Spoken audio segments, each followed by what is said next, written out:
investigated reported disturbance at Acer Plaza? 10-4 dispatcher. Verify address. It's Acer Plaza. Repeat, Acer Plaza.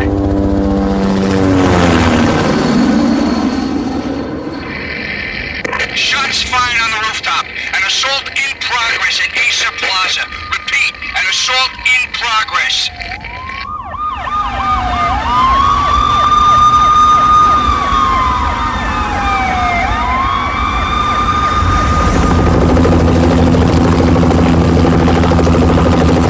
It's a war zone down here. 1085 dispatcher. Need additional units. Additional units now. Officer in danger. Officer in danger. 10-5, please repeat. 10-5, all units, emergency. Officer in danger. Acer Plaza. Repeat, Acer Plaza, all units. They were all dead. The final gunshot was an exclamation mark to everything that had led to this point. I released my finger from the trigger, and then it was over. To make any kind of sense of it, I need to go back 3 years. Back to the night the pain started. I was still on the force back then. NYPD, Manhattan, Midtown North Precinct, Hell's Kitchen. So when are you coming to work for me, Detective Payne? You'd make me work undercover in some hellhole. Sorry, Alex. Michelle and the baby come first. See? My last smoke. It's bad for the baby. That's you, Max. A regular Boy Scout. See, Alex. Still on for poker Thursday night, right? Like taking candy from a baby. Life was good. The sun setting on a sweet summer's day. The smell of freshly mowed lawns. The sounds of children playing. A house across the river on the Jersey side. A beautiful wife and a baby girl. The American dream come true. Honey, I'm home. But dreams have a nasty habit of going bad when you're not looking. The sun went down with practiced bravado. Twilight crawled across the sky, laden with foreboding.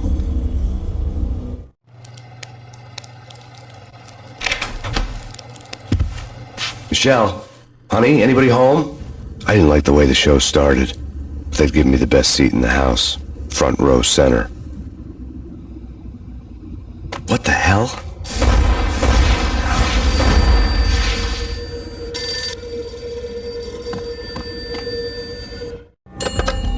Listen, someone's broken into my house. Call 911. Is this the Payne residence? Yes, someone's broken into my house. They're still here. You have to... Good. I'm afraid I cannot help you. Who is this? Hello?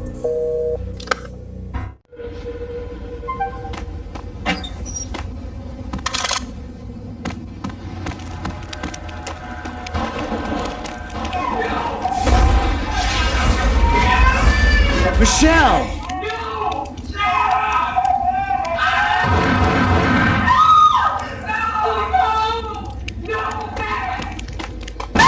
Michelle!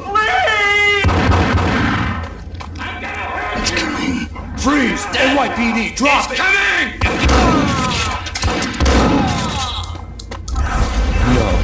No, please God, no.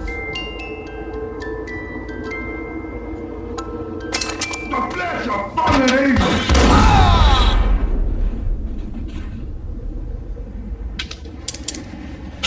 No, God, no, please, Michelle. Oh, baby.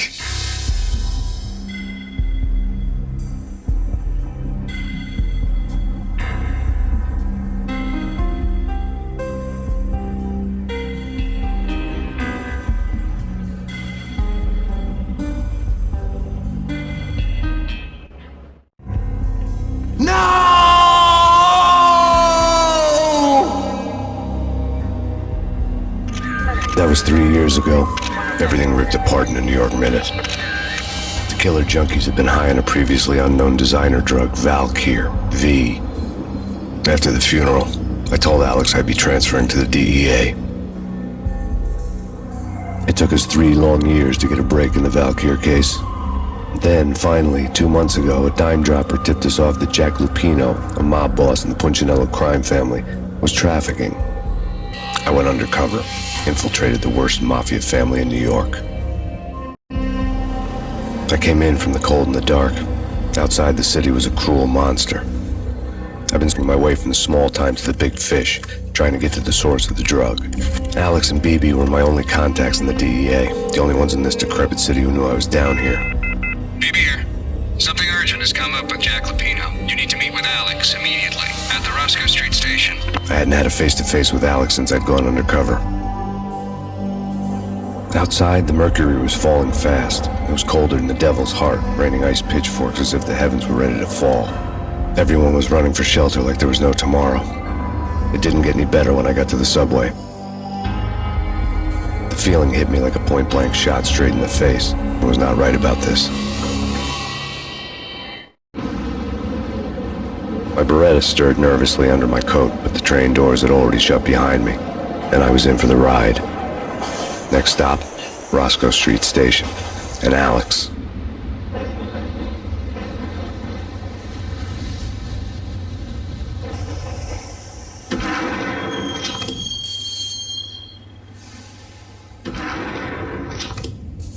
The station was drenched in gloom. Alex was a ghost, nowhere to be seen. I'd have to look for him.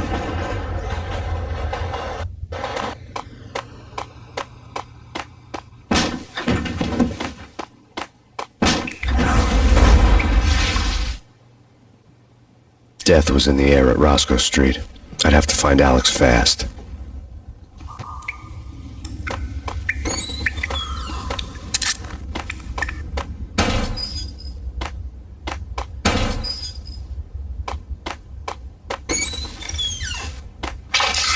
The pills would hold the pain back for a while.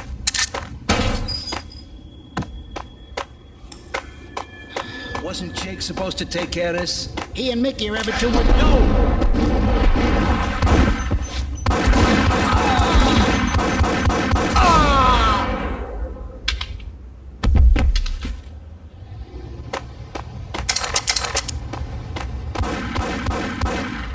Yeah! Hey!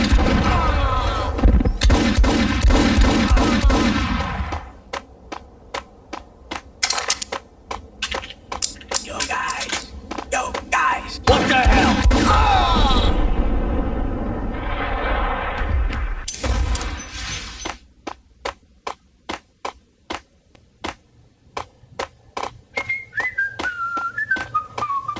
Hey!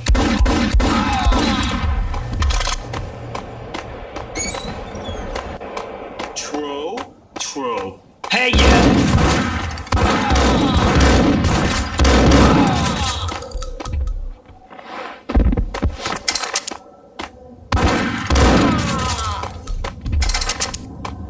While looking for Alex, they had ended up in the middle of a big-time crime operation. Hitting Roscoe Bank.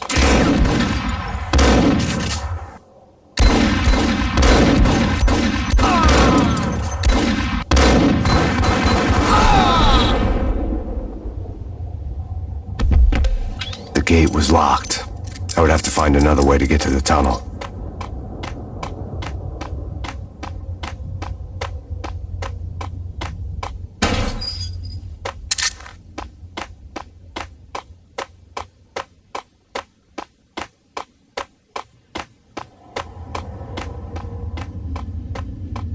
Kiss it goodbye.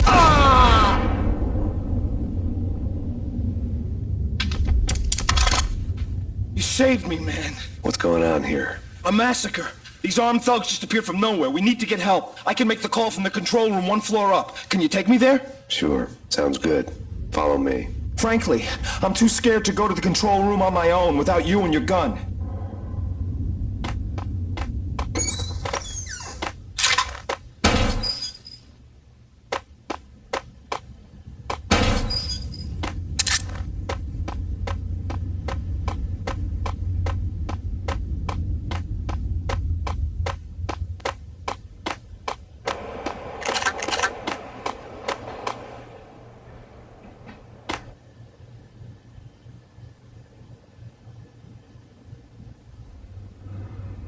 Home free. This way. What the hell?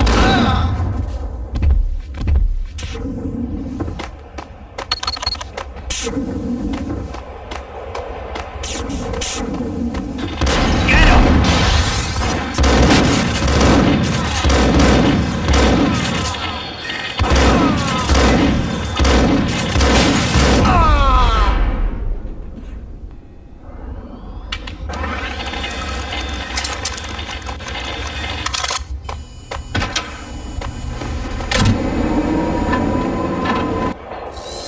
train lit up like a Christmas tree. The power was back on.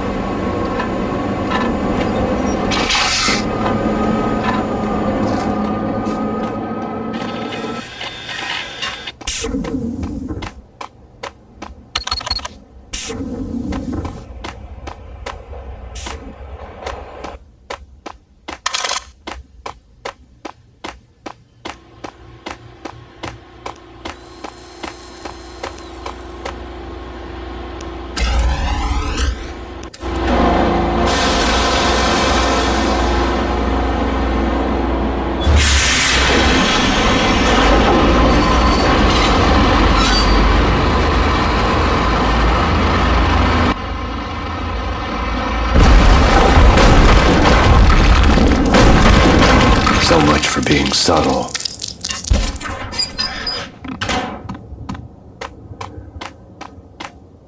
Hold it!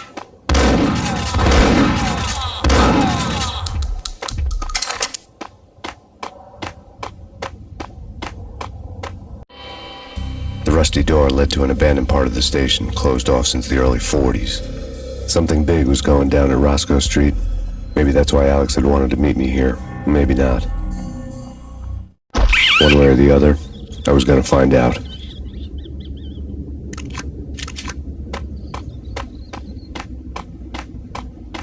That's me. Hey,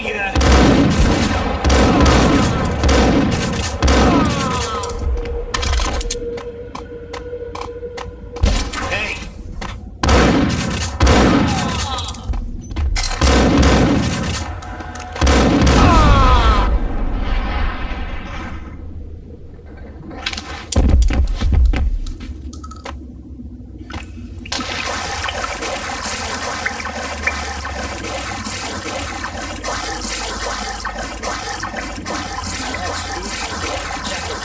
Yeah, spooky, but also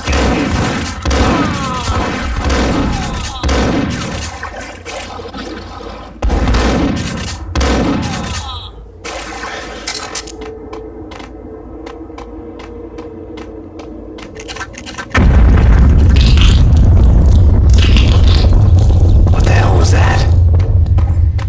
All done here. Give me the detonator. What are you talking about? The detonator. Gun him down. Yo!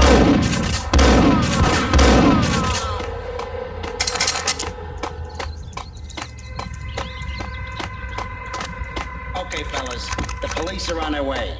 What the fuck?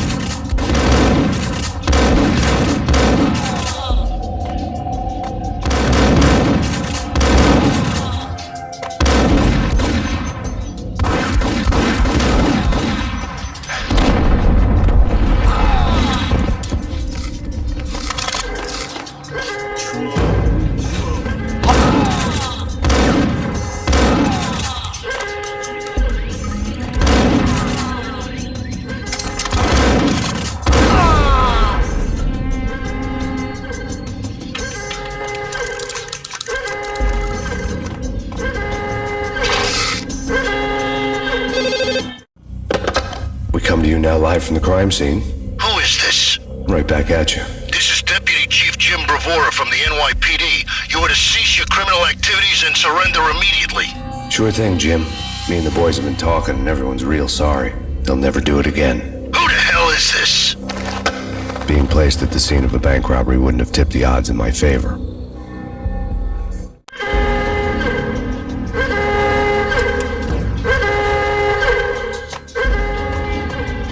The bank robber's score lay on the table. The bank robbers have been after Acer Corporation bonds. The Acer success story had recently been on every channel and on the cover of every magazine.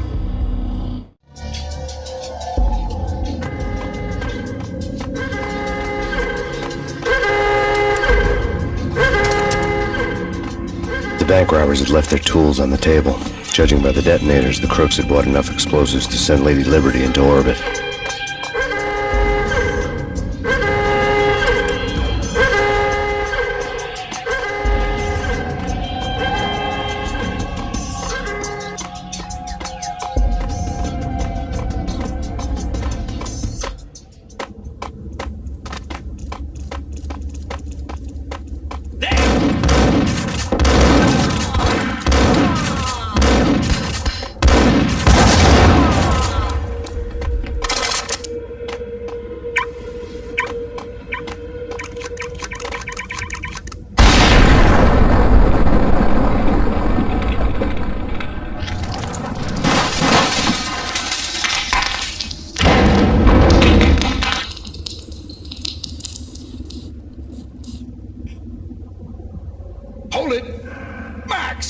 Jesus, you almost gave me a heart attack. I nearly shot you. Alex, I'm glad to see you.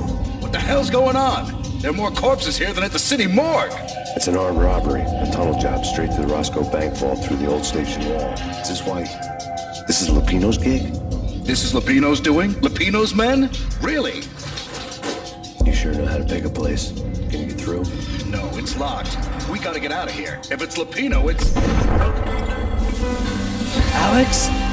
Alex! There was nothing I could do. He was dead. I could tell by the empty, accusing stare of his eyes.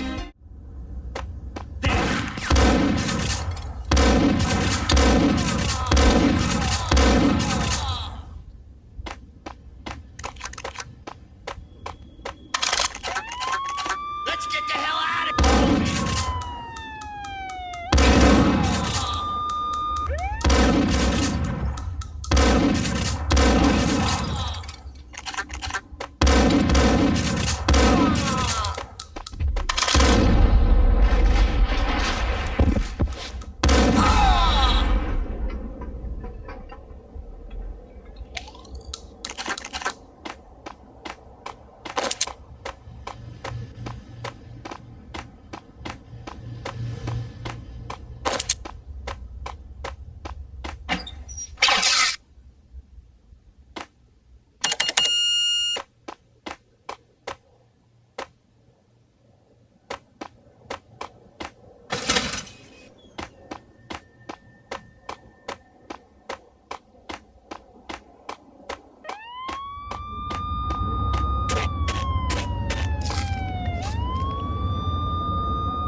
Alex had kept me relatively sane for the past 3 years. Now I didn't know how I felt. Somehow he had stumbled upon something big and ended up stepping on Jack Lupino's toes. Lupino ran his racket of sex, drugs, and contract killings from a sleazy hotel in a slum block of tenements. The NYPD was closing in. I could hear the sirens. Their wail was a crescendo. Lupino thought he could get us by taking Alex out and leaving me to take the fall for it. All he had gotten was my attention. I went for the hotel first. It was a sad old thing with flickering lamps and faded colors, cheap mobster punks and tired-eyed prostitutes. I walked straight in, playing at Bogart, like I'd done 100 times before. The place was run by a couple of murdering mobsters with shark smiles. The Finito brothers. Ladies and gentlemen, it's the pain in the butt. Pain to the max. You're killing me. Did you make that up yourselves, or you get some wino downstairs to come up with it? Don't answer that. A rhetorical question. I got something for the boss. Lupino around? That kind of depends on who's asking. A friend or a junk squad plant. Don't answer.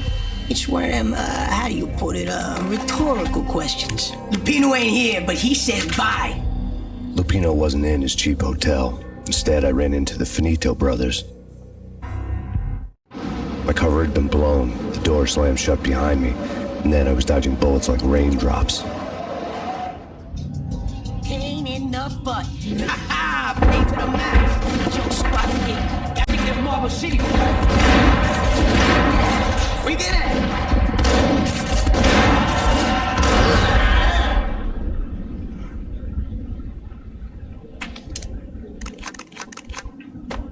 A letter on the desk caught my eye.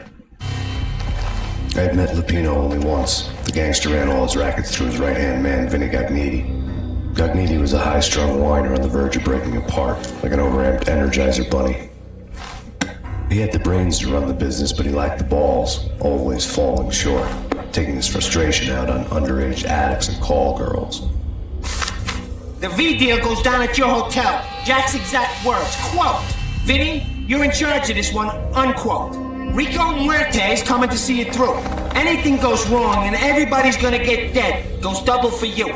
Treat this guy real good. Anything he wants, you give him. Don't screw this up with your finitos. A V deal meant added security, locked doors, and lots of nervous thugs with itchy trigger fingers. I'd seen nothing coming in, but that didn't mean it hadn't been there.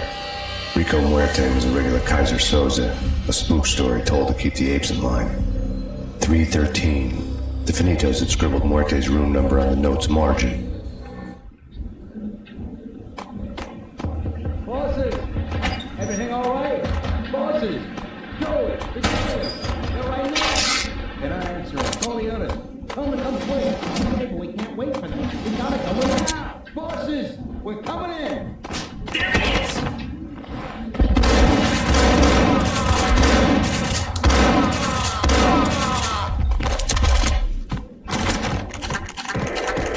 The NYPD is found on Max Payne. Yeah, something's wrong with the boss. Hey!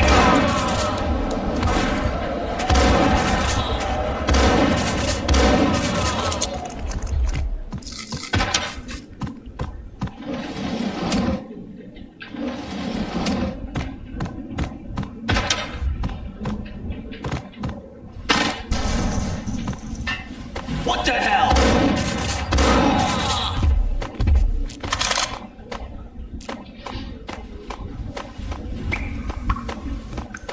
Previously on Lords and Ladies. What the hell? Lucky Valentine asks for an audience. An all-new episode of Lords and Ladies, brought to you in part by Acer Corporation. It's Payne! My lady. My lord? My lady, there is important your attention. My lord, there is? Indeed, my lady, there is indeed. From the very first moment something important keeps blazing like the colors of your hair. Oh, my lord, speak so. But my lady, I must. My lord, no! I forbid you. This cannot be. This must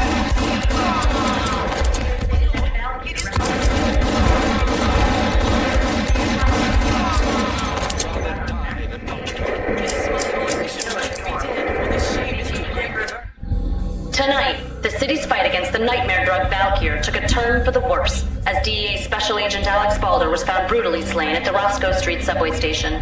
A suspect was seen leaving the site only moments after the shots had been fired, and the NYPD is currently in pursuit of Max Payne, a repeated felon believed to be armed and extremely dangerous. And now the weather. The worst winter storm in recorded history continues to pound the city. Take whatever steps necessary. I am your long-lost sister.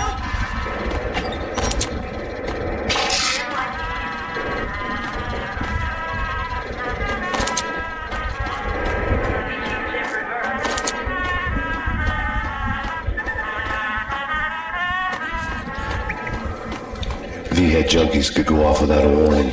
I had to be careful.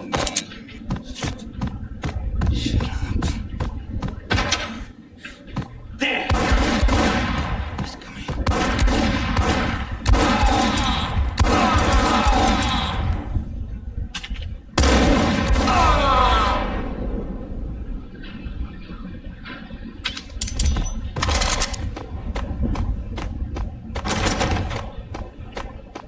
I found Muerte's room.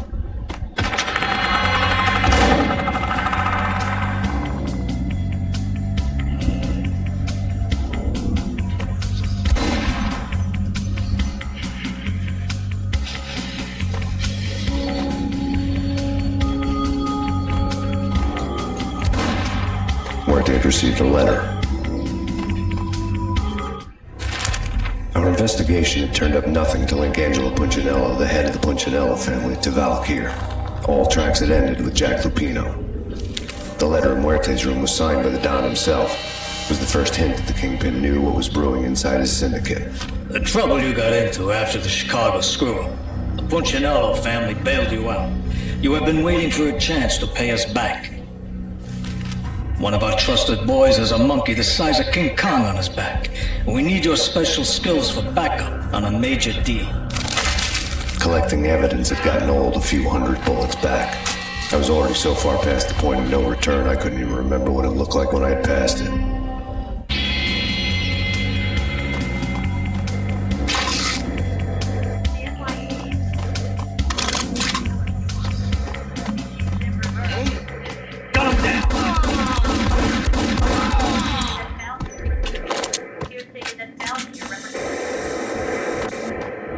The NYPD has been killer storm.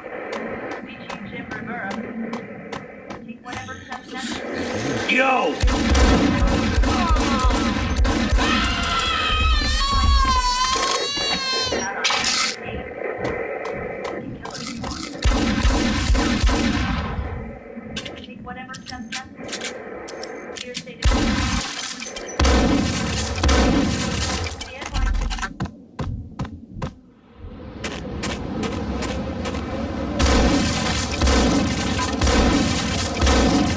I didn't want to know what had happened here.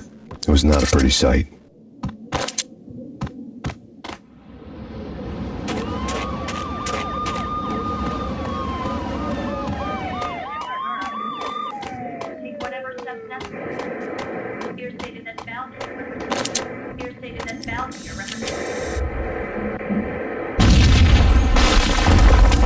Hold it! Told you! God damn! I thought it was a bomb for sure. Hey!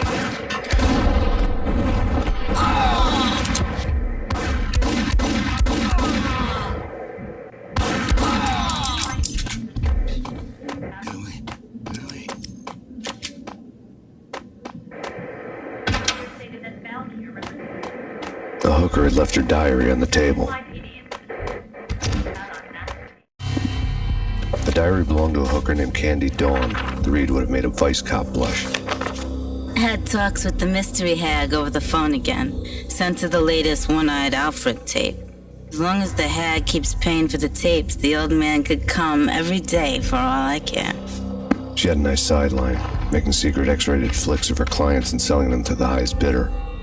They would get her killed if her V-fix for the day didn't do it first.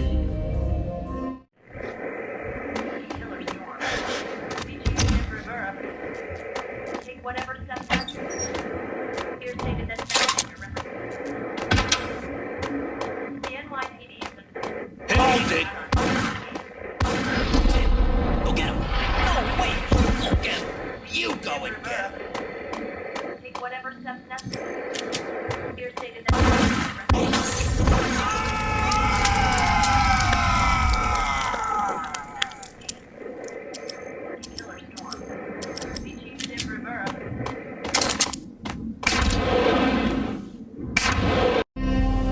The old service elevator rumbled down to the bowels of Jack Lupino's hotel.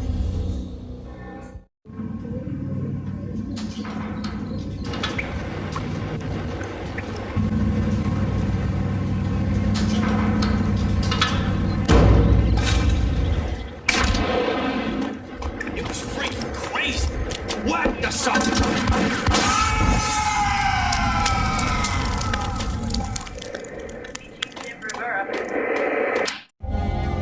A winter storm warning is in effect in the whole tri-state area, as both freezing rain and heavy snowfall continue. Many roadways are already closed, and people are advised to stay indoors. The severe blizzard has ravaged New York for 3 days now, with no end in sight. We'd been snowed from the start in the Valkyr case. The forecast said there was plenty more where that had come from. But the snowbound city was on my side. Less chance of innocent bystanders getting caught in the crossfire.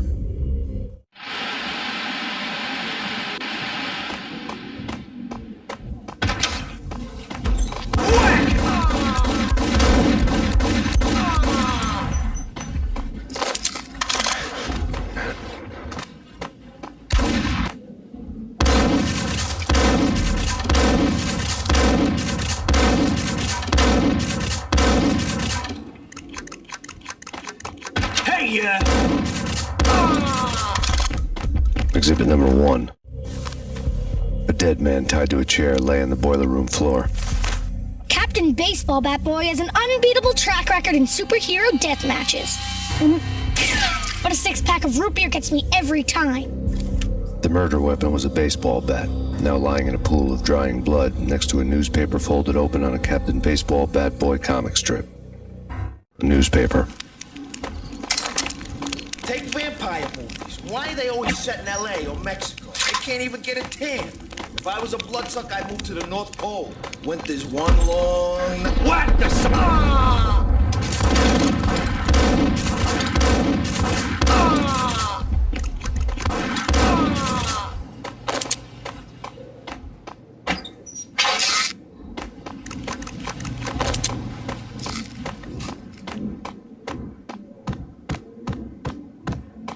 chill with the guns. Trust me, you don't want to piss Muerte off. Gentlemen, let's do business. Green for green. See, there's a green eye there.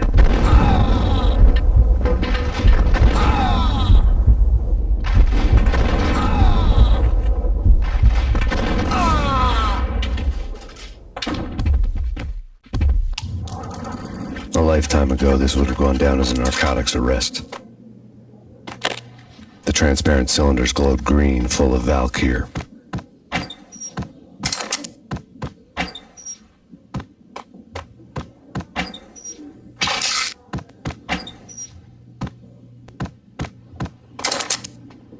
It was dirty money. There was a key on the table.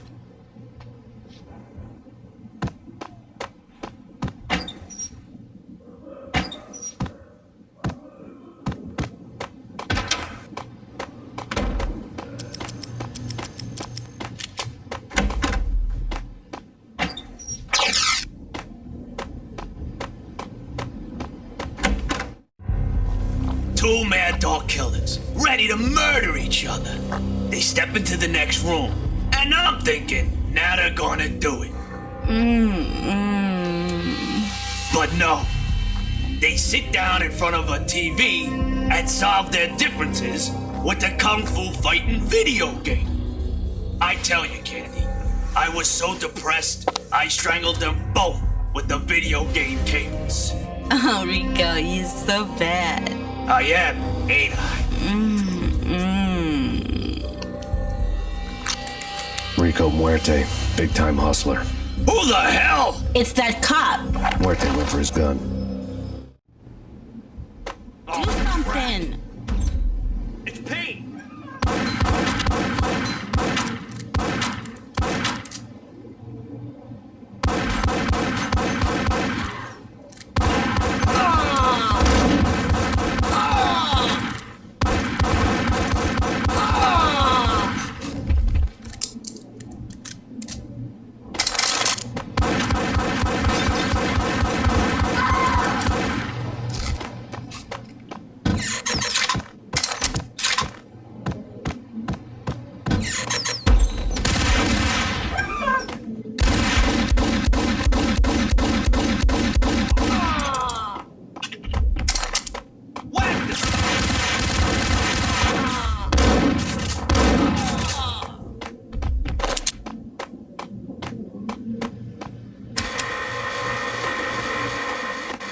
The antique switch.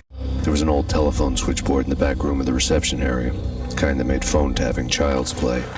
It wasn't hard to picture a fat pimp sweating with headphones on, listening to his hookers talk dirty and fake orgasms over a web of party lines, the blood veins of New York.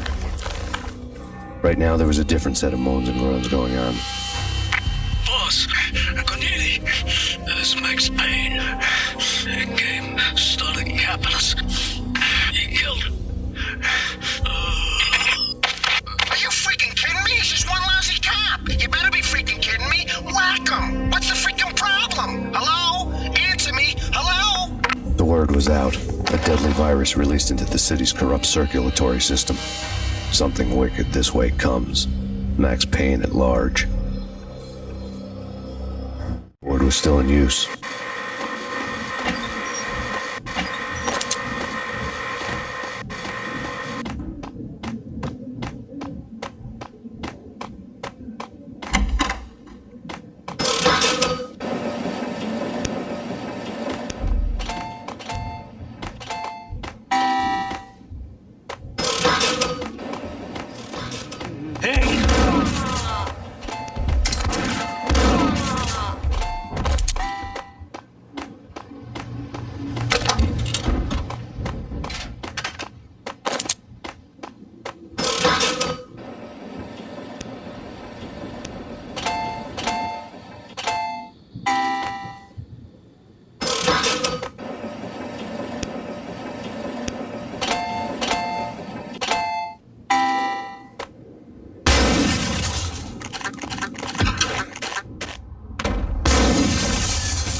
around, walk away, blow town.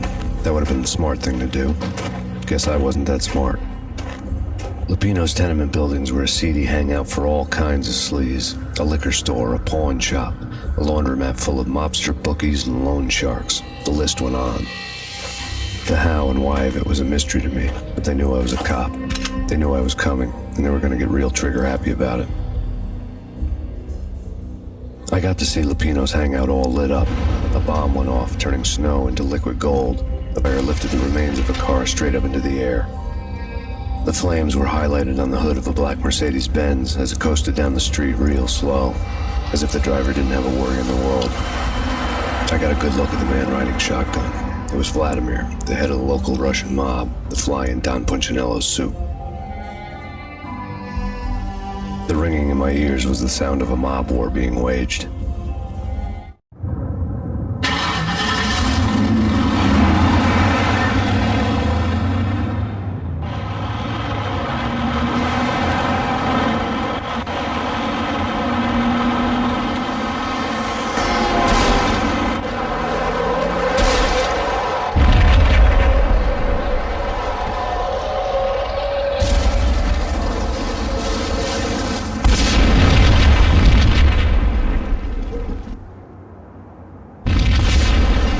Exploded inside the closest slum building. It was a lucky break.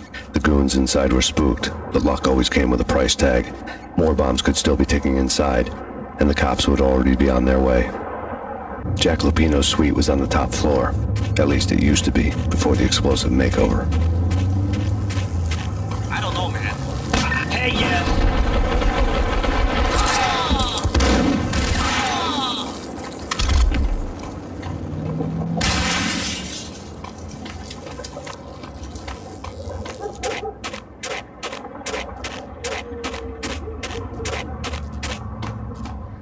The headlines were a depressing read. The headlines were screaming bloody murder. The storm was a screaming duet with the approaching prowl car sirens. It was all a scream when you were down for the count and wanted for murder.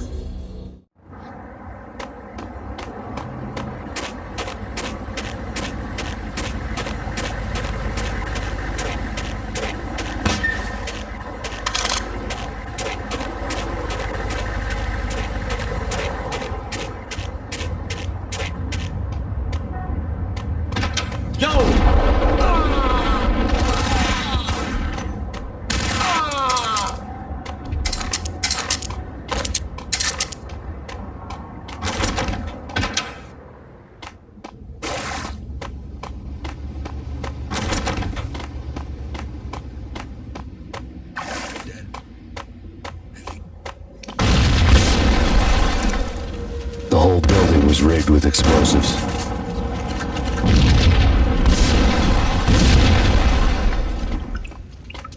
What the?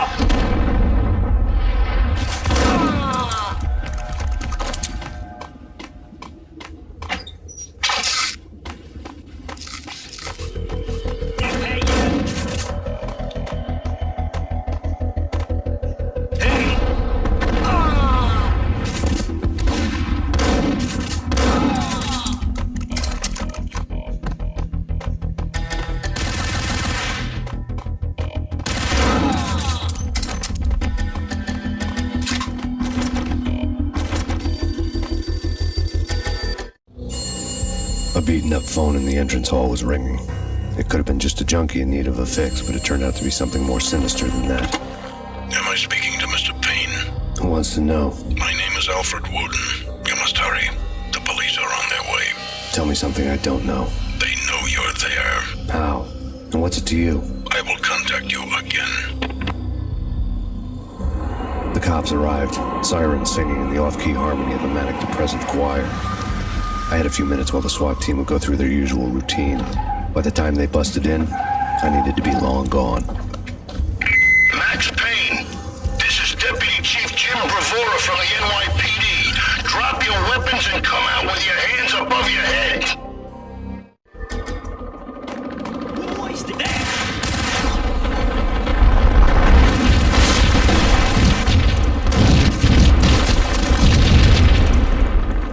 A locked door barred my way.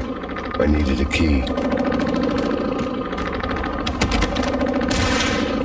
Someone had left a letter on it. There was a key on the shelf.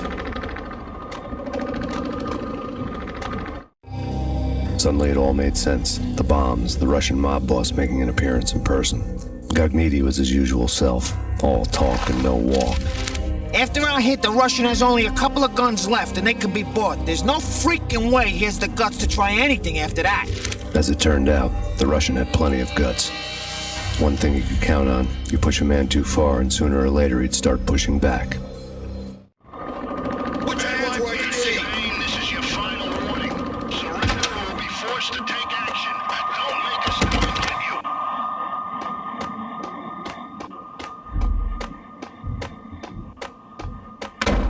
Hey!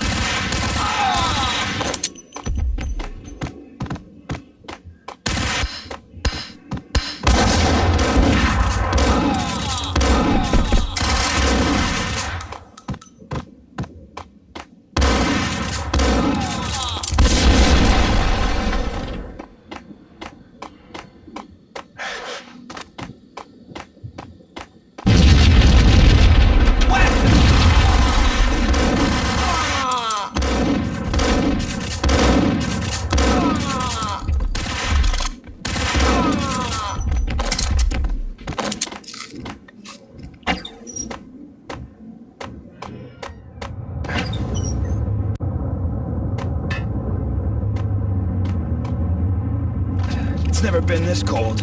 Never ever. It's like the sky's falling. Yes, sir. It's the end of the world as we know it. And I don't feel fine.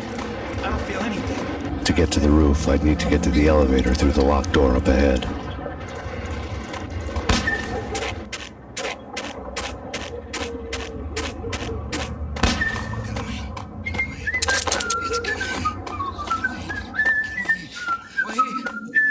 Max Payne!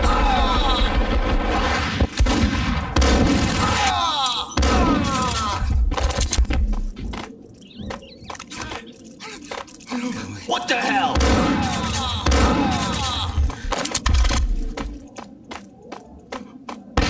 No, don't shoot. You know the clowns at the laundry? Me? No. You're no good to me then. What? No, the laundry, yeah. I know him, yeah. Get me in there. Okay.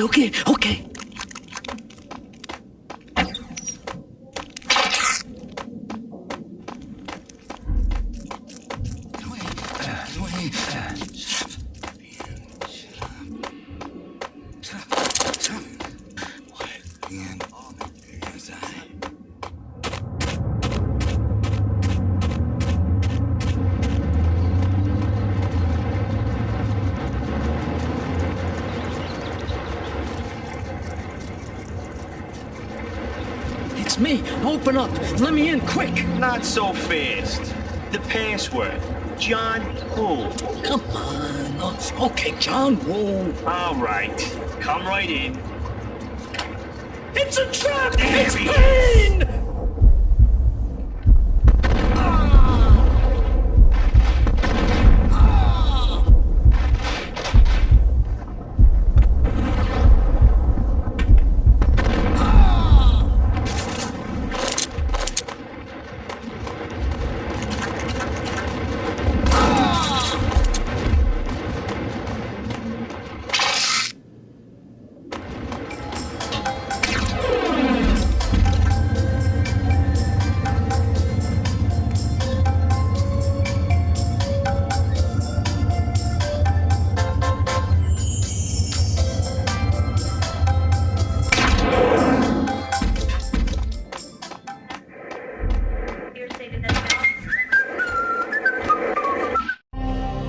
New York City is in crisis tonight, with reports of Valkyr-related gang war in the streets of the Bronx.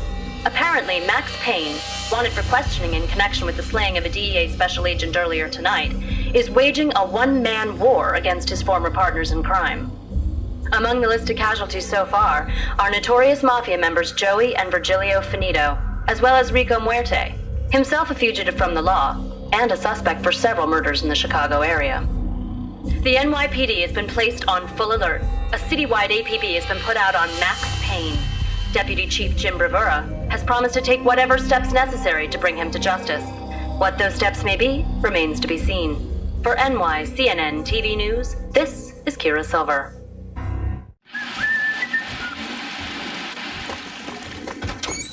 Hold it!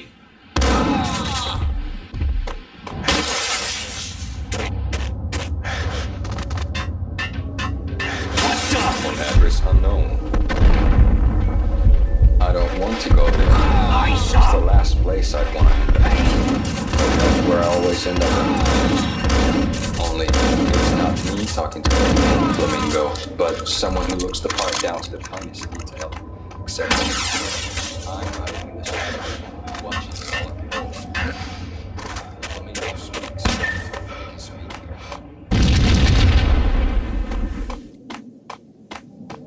Red, blue, or green? It's always red or blue in the movies. So, green? No, not the green.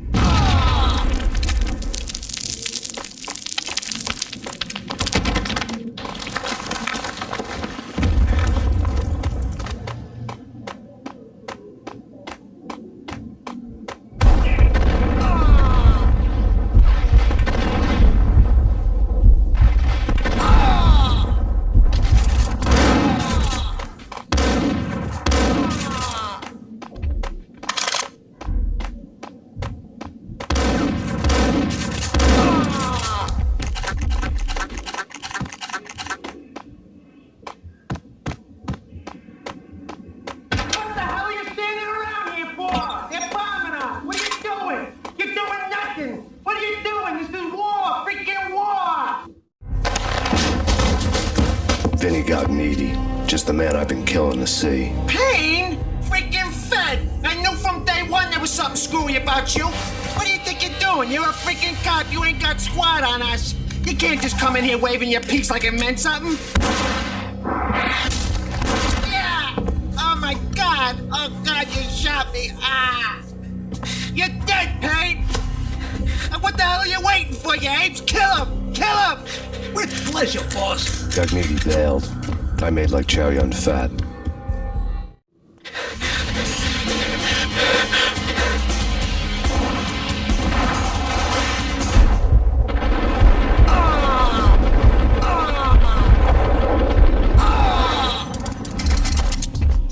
A crumpled letter lay on Gagnetti's desk.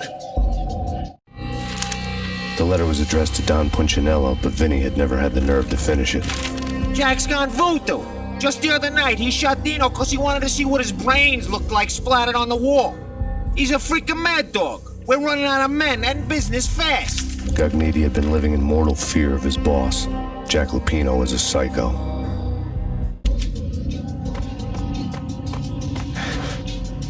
Vinny Gagnetti was running scared. He could run, but with a bullet in his stomach like a broken bottle of Tabasco, he was quickly running out of time. He knew where his boss was, and I wanted to square things up with Jack Lupino. Gagnetti would be moving fast.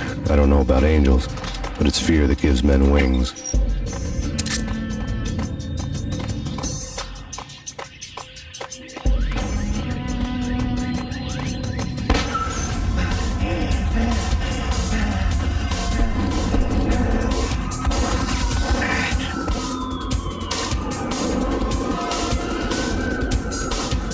Gagnetti hitched a ride. To catch him, I'd have to follow his lead.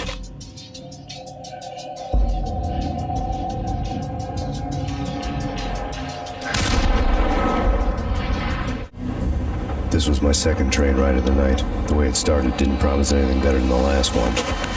Freezing wind tearing at my face like sandpaper and razors. Ice hard and slick under my hands and feet. Somewhere in the background, the wail of sirens. The city howling after me. New York sped by in fast forward. Dark rooftop water towers and a dead forest of antennas and chimneys, all a blur. When the train he was riding slowed down, Gagnetti made his move.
Payne! He's coming down the stairs! Shoot the bastard! Okay, boss, you got it. No problem. Hey!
Freaking rich! Even richer than that, wise guy.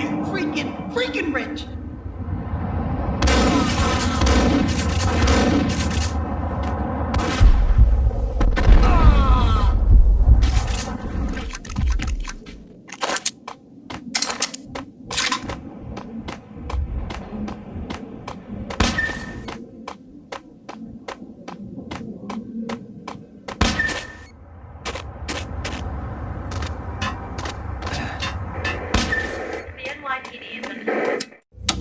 Max Payne has nowhere left to go. We are very close to capturing him. You'll get a full statement then. Right now, I've got better things to do, ma'am. That was Deputy Chief Jim Rivera from the NYPD with no further comment at this time.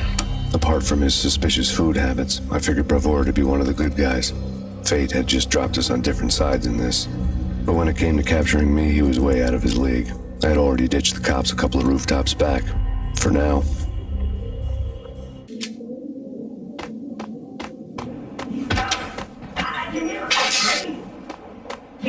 Ice!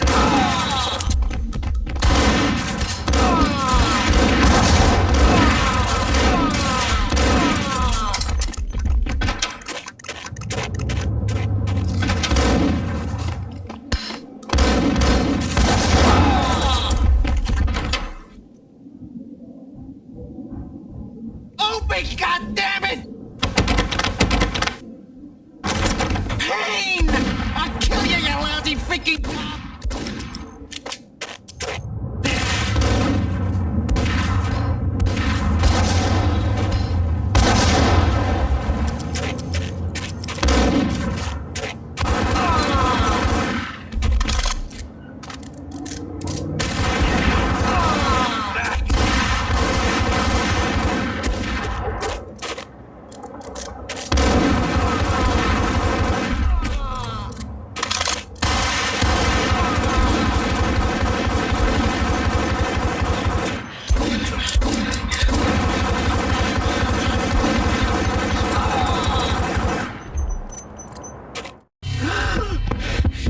Cogniti ran out of steam in a dead-end alley with steam boiling out of the sewer grates like all the fires of hell were burning high beneath us. It was shakedown time. Where's Lupino? Screw you! Bad start, Vinny. Police brutality! I rate pretty high on that. You can't just hurt me in cold blood! Just keep telling yourself that. Listen good, Candyman. I'm not gonna be anybody's fall guy. I wanna know where your boss is hiding. There was no glory in this. I hadn't asked for this crap. Trouble had come to me in big dark swarms. The good and the just were like gold dust in the city. I had no illusions. I was not one of them. I was no hero. Just me and the gun and the crook. My options had decreased to a singular course. I'll tell you, just don't hurt me no more.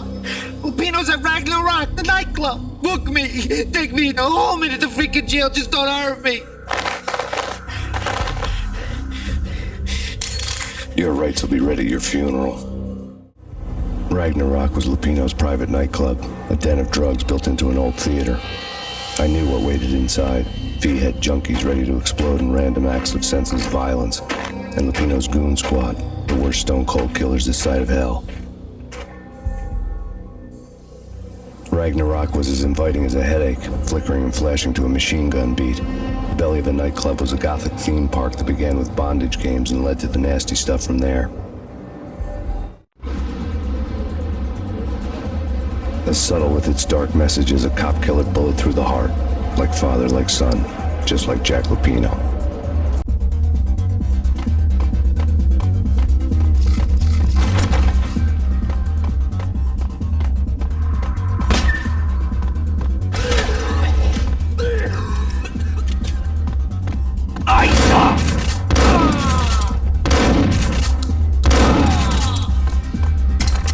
The book had never been a bestseller. Given the setting, I was surprised to find that somebody had been passing time reading. The paperback was entitled The Age of Murder and Storm. The blurb on the back mentioned Norse mythos and Ragnarok, the end of a Viking world with a terrible winter that covered the earth in ice, when vile crimes were rampant and all humanity lost. I could see how somebody impressionable might get it into their head that we were at the end of time. I was also beginning to see what the nightclub and its owner were all about.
On the occult. The room was stacked with light reading, such as Necronomicon, Witchcraft, and Paradise Lost.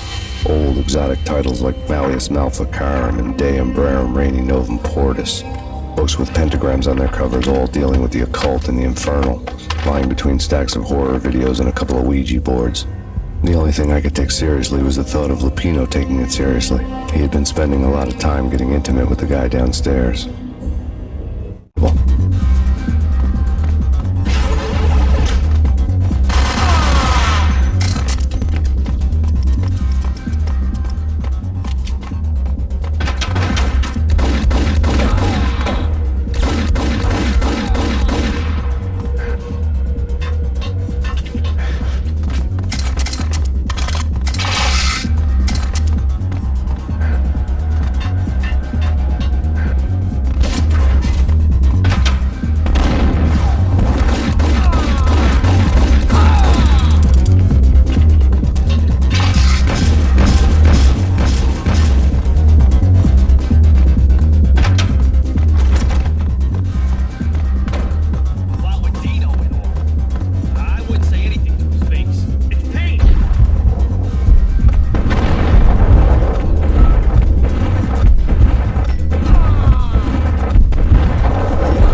you suck!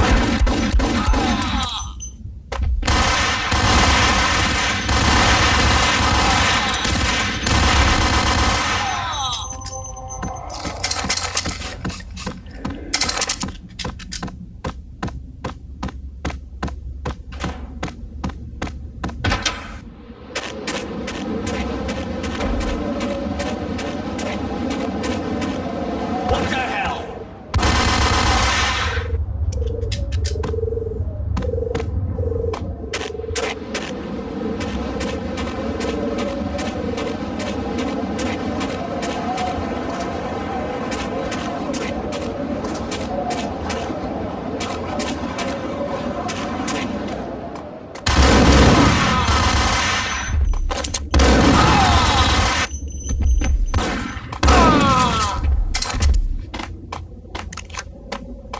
It's Payne.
Hey!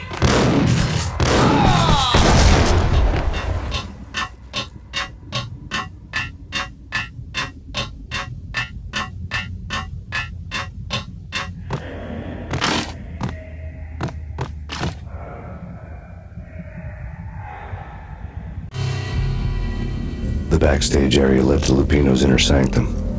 The hot air inside was like an invisible wall, thick with incense and something else, a sickly sweet smell that made you gag.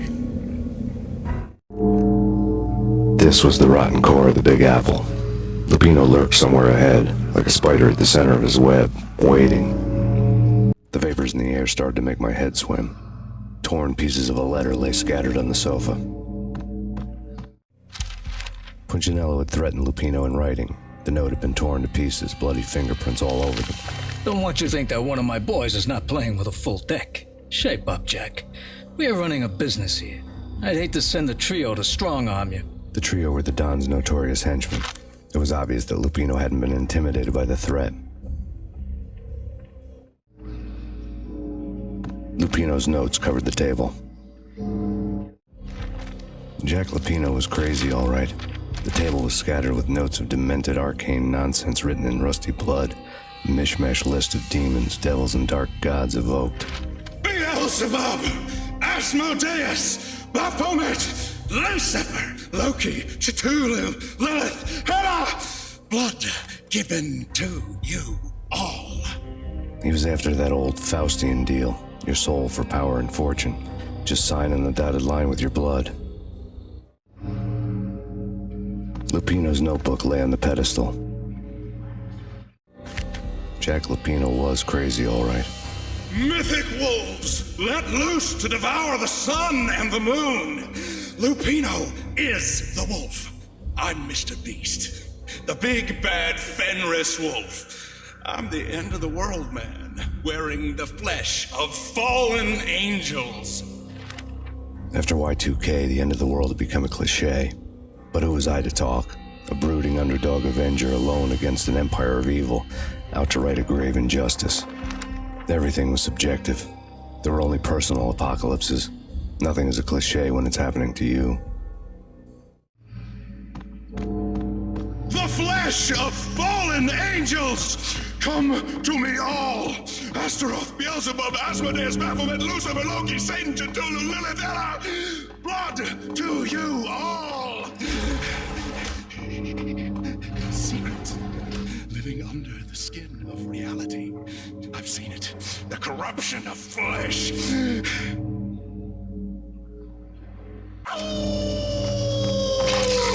I'm the wolf! Yeah! I am the wolf! It's close. It's coming. You have come close to the end. It's now! I will rise to her side! I don't need the words! I'm beyond the words!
I had known there'd have to be a catch in it somewhere, and this one was the Empire State Building of catches.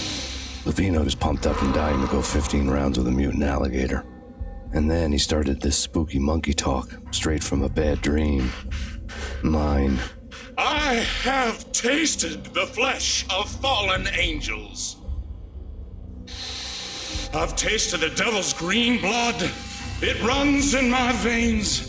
I've seen beyond the world of skin, the architecture of blood and bow and arrow. Death is coming! She is coming, and hell follows with her. This is the twilight winter. I am ready to be her son. Her time is now, and all who stand in her way must die!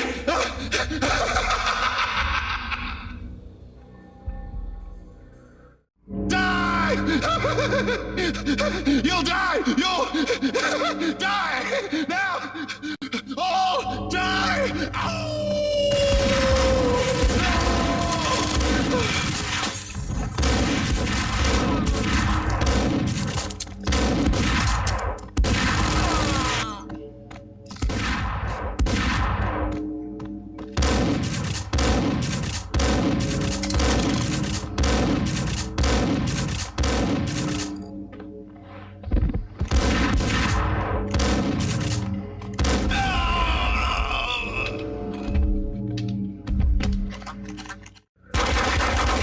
Finally went down. I wanted to make real sure he'd stay that way. V was a bad monster. Turned them into friggin' zombie demons from outer space. I think he's dead already. Huh? And that's when it happened. But dead or not, you've got the wrong guy. In stepped this knockout femme fatale holding a gun to my face. I returned the favor. Lisa Punchinello. Lisa Punchinello was the Don's wife. Mona Sachs. Lisa's evil twin. Your safety's off, evil twin. You might hurt someone with that gun of yours. Lisa's the damsel in distress. I'm the professional. I'd blow you away without batting an eye. Sure, and you can check out my credentials splattered all over this joint. Jack couldn't have framed you. Not the state he was in. We're after the same slime bag. Angelo Punchinello's the one who murdered your friend and framed you with it. You know this for a fact. I've got my sources. I don't have a clue these days. I just shoot them as they come. Who put a contract on the Archfiend? This one's mine. I hate the guts of that sadistic wife-beater. Why not pool our bullets for this one? I thought you'd never ask. My finger was starting to twitch. How do you like your whiskey? I'm easy, as long as you don't try to slip me a Mickey. You're a real angel, Max. It was good stuff. Tasted sweet as honey going down. Nothing personal. Can't risk you going berserk and getting Lisa killed.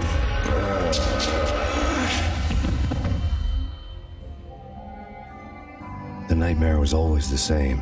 Violent shapes moving in darkness, old and ugly. The killer's mad laughter was a riddle filled with wicked innuendo.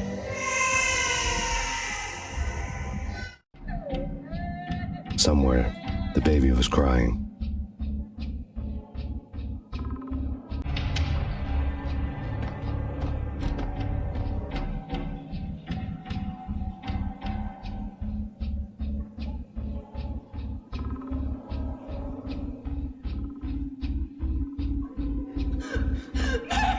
No, please, Max. Why? I didn't mean to. I'm sorry.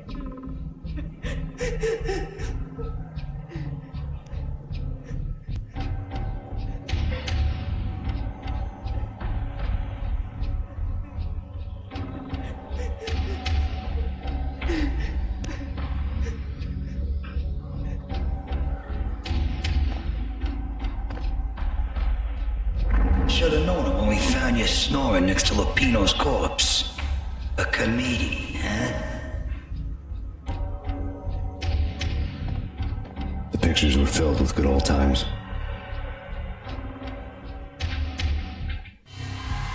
Alex and I had a few moments of glory between us. Crime-fighting comrades, the best in NYPD DEA collaborative team. Good-hearted macho bullshit like that. I would have given anything to have him here as my backup. No such luck. No luck at all.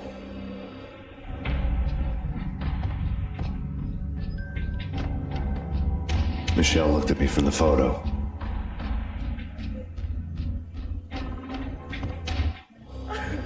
The Payne family. Happiness captured in a Polaroid moment. I had thought it would last forever, till death do us part. I didn't want to think about it. As long as I didn't, it could never happen. But I had broken my own rule. The thought had already slipped in. Fear was rusty needles poking at my brain. Cold and scaly, it slithered down my chest.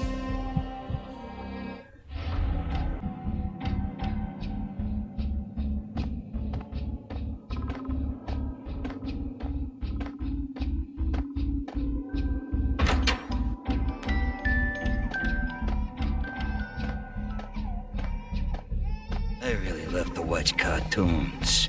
Captain Baseball Bat Boy's my favorite.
No, no, no, please God, no.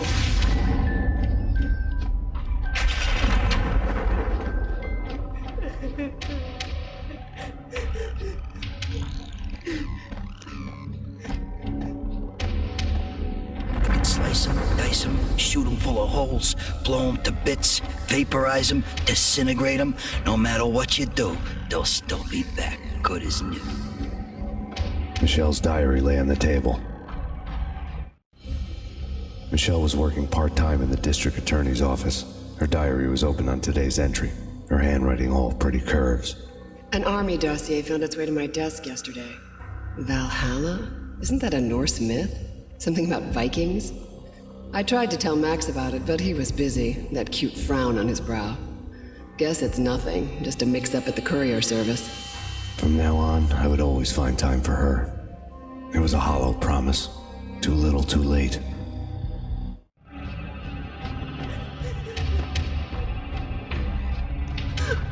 Max, no, please, Max. Why? I didn't mean to. I'm sorry.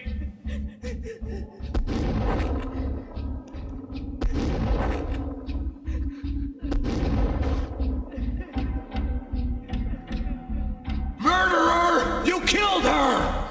Nothing like that ever happens in the real world.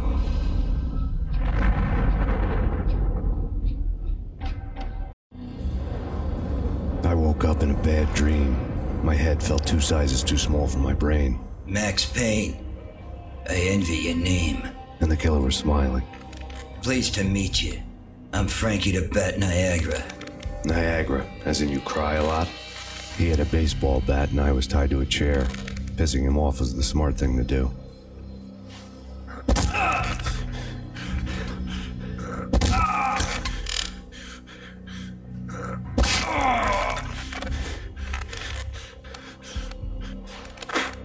Nothing wrong with a little laugh now and then. Take me, for example. I love to watch cartoons. Cartoon violence is a fascinating thing. Let's take a break. I need to take a leak and maybe grab a cold one at the bar. Don't worry. I'll be back to finish this off. And then, it's checkout time. You play, you pay, you bastard. He swaggered out, and the door clanged shut behind him, locks clicking into place. Everyone makes mistakes. Mine hadn't been to crack jokes about the goon with the bat. He'd have cracked my skull regardless. It hadn't even been to trust a girl with a gun. I had blindly gone after the first bad guy on my hit list when I should have been aiming further up the ladder, at the head of the Punchinello family. I couldn't bring myself to be pissed at Mona. Guess I had a soft spot for a pretty face.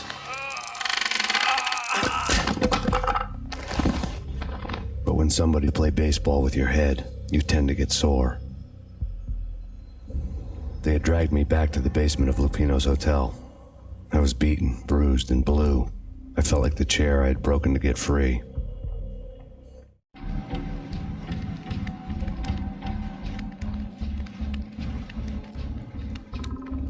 All I had was Niagara's bat, sticky with my own blood. Without a gun, I'd be no match for Frankie's men. I'd have to play hide and seek with them.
Things were fast going from bad to worse.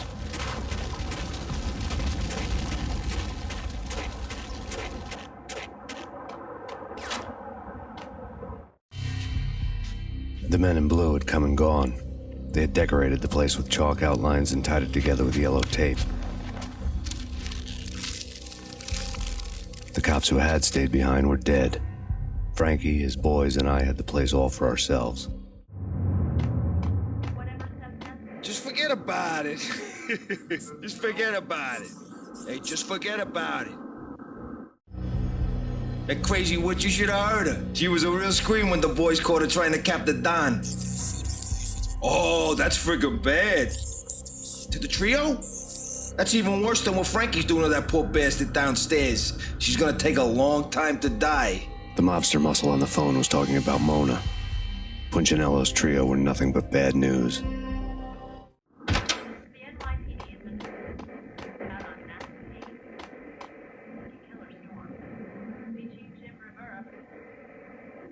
It's Payne!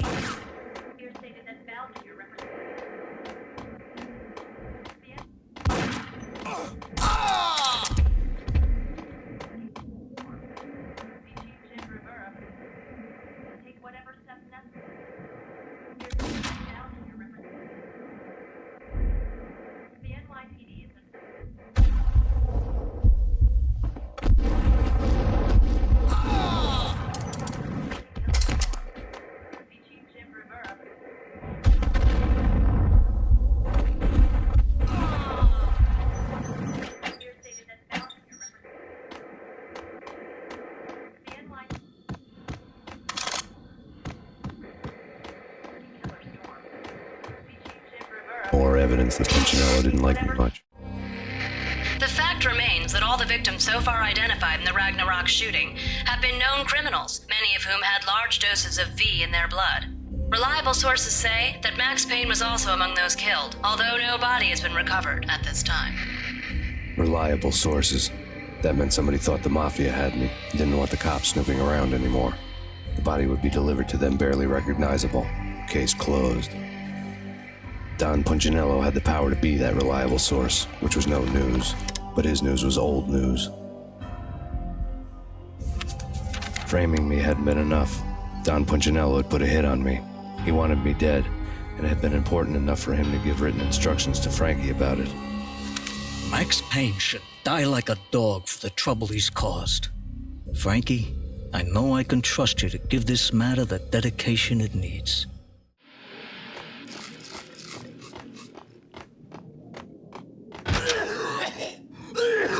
Hold it!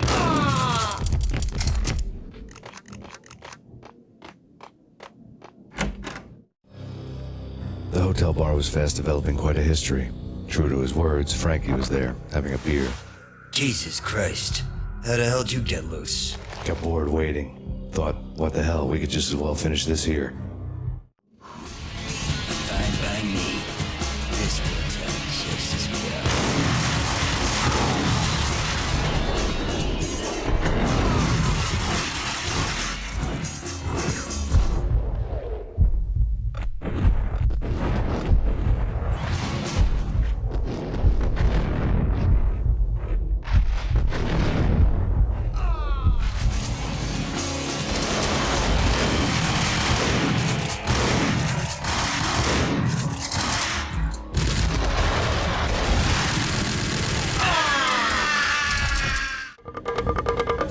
Thank you. You've been a lovely audience.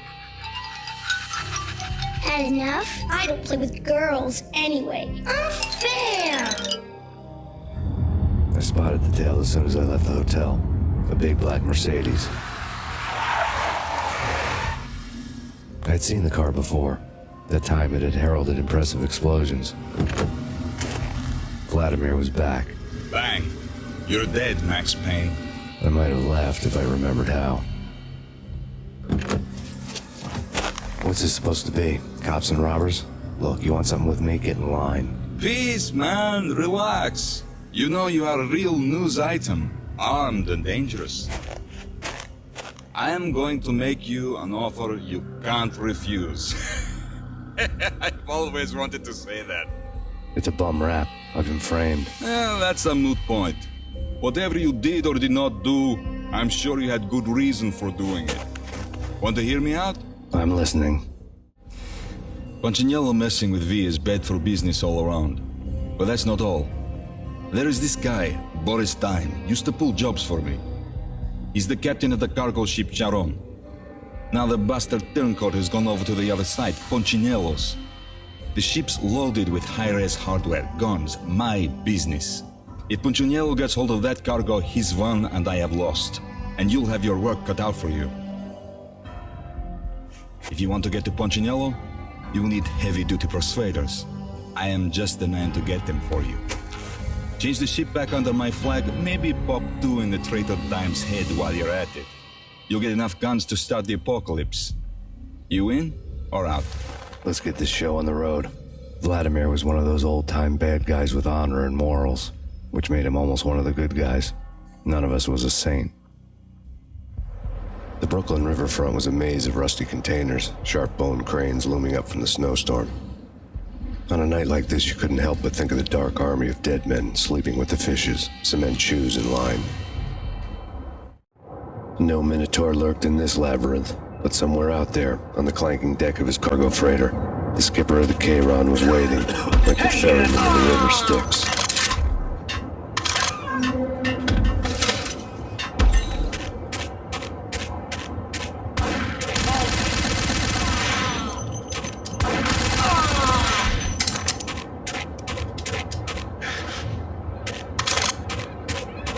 Both of them, bitch.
Raise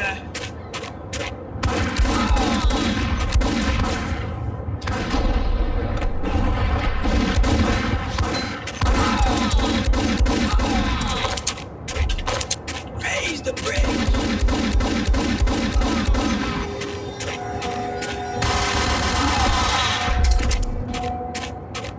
Oh, Rico, what? Hey! I doubted the letter was a receipt.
had found Boris Dime's ship.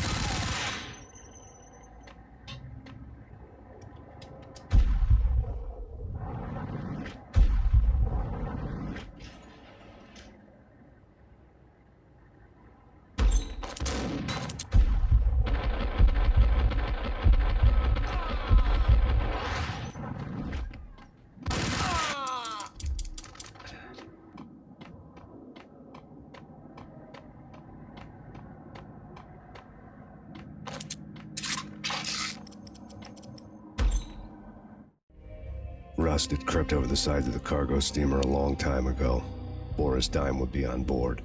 I'd have to smoke half of his crew to even get near the gangplank. Guns were probably being kept in the hold, buried amidst the rats and oily water.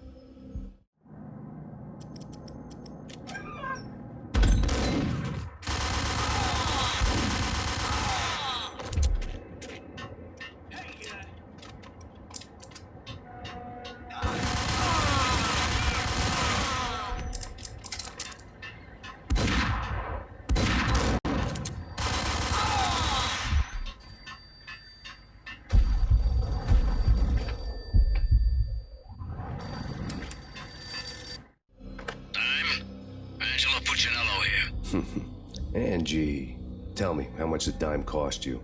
I bet it was more than his name. Max Payne. Right the first time. You're dead, punk. You sure you're not confusing me with Boris here? But you are right, of course. Pretty soon we should get together and have a talk. You son of a... Pissing Punchinello off was a dangerous game, but when people get mad, they make mistakes. I should know. That's where I wanted Punchinello, mad enough to trip over his own feet, preferably into a grave.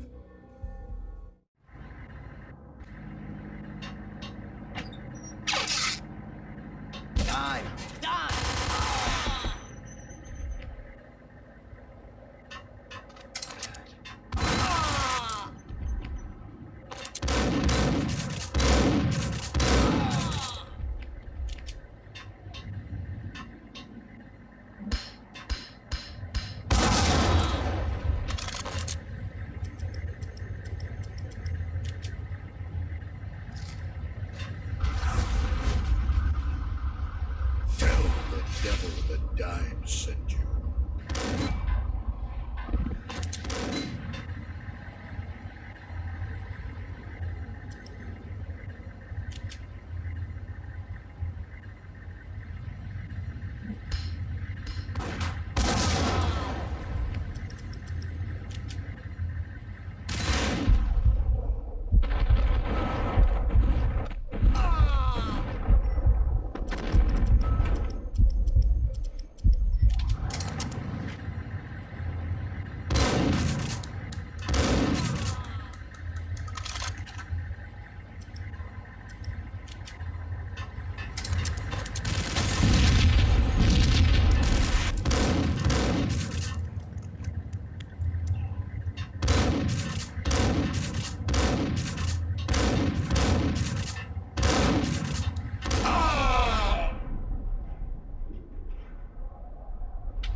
Did you get everything you need? Check. I owe you. Anything you need. This is my solo. When I'm through, Punchinello won't be anybody's problem anymore. Clear as vodka. But anytime you get between a rock and a hard place, just whistle. This could be the beginning of a beautiful friendship. You really get a bang out of this big-time gangster act, don't you? Even with all this firepower, I figured I couldn't get to Punchinello at his manor. I could only hope that he wouldn't pass a chance to hear me beg to see he's won. This is Max Payne. I want to cut a deal. Payne, you're a dead man. That's what everybody keeps telling me. I got your ship and her cargo. I want to meet. No pain, no gain. Capiche? You know my restaurant? Yeah, I know it. 1 hour. Punchinello's restaurant had seen better days. Snow was falling like ashes from post-apocalyptic skies, but that was outside. Things would soon get hot in the Don's restaurant. I knew it was a long shot, Angelo Punchinello actually showing up, but there was no crime in hoping.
Punchinello was burning to get me. The feeling was mutual. He was trying to put out my flames with gasoline.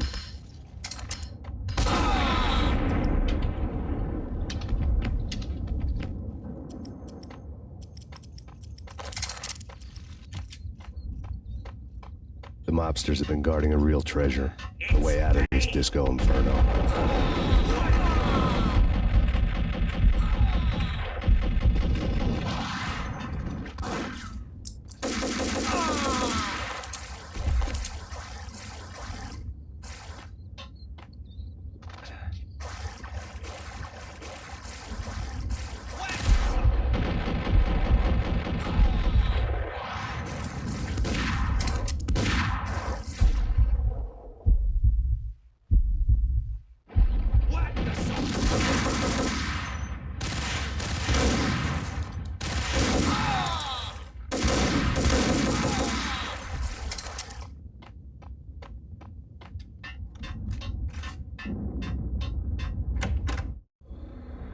Vlad had seen my smoke signals.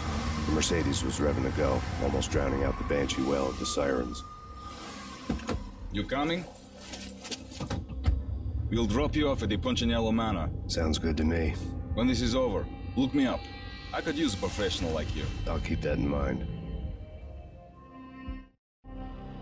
The night groaned with cold. The garden lights flickered nervously. In their light, the falling snow was dead white before the darkness ate it up. I had heard the stories. The trio were mad dogs. They'd have hung the heads of their enemies over the manor gates if the capo had only let them. Punchinello wanted pain. He'd see the pain. The trick in my situation was that there was no trick, no matter what the movies tell you.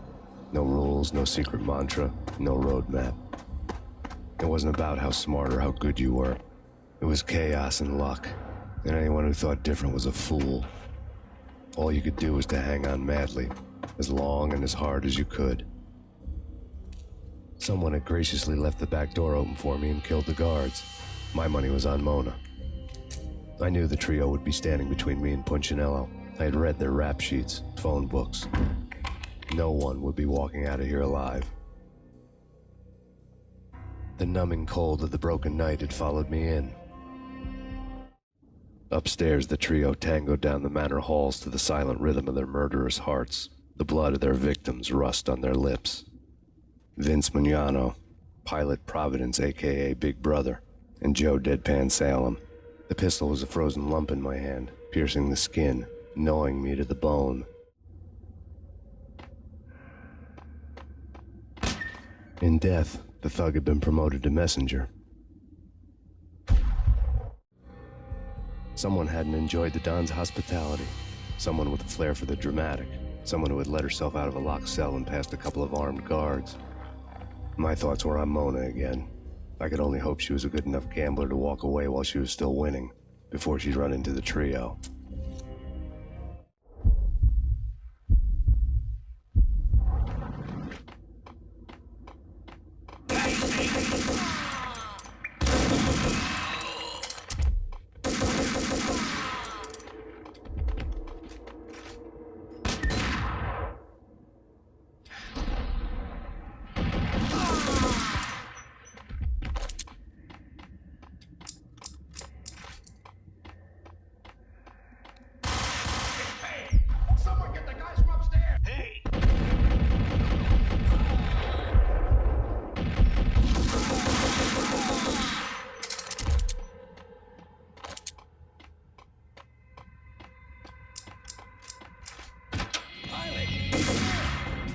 take me long to run into the trio.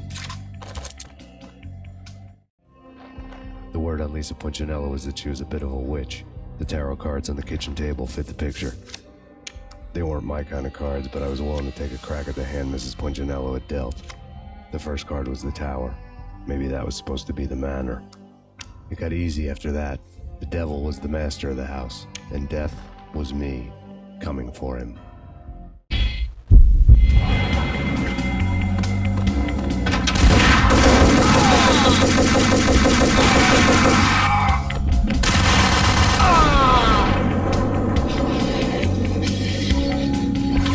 One down, 2 to go.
This will. This'll shock anything. Take cover.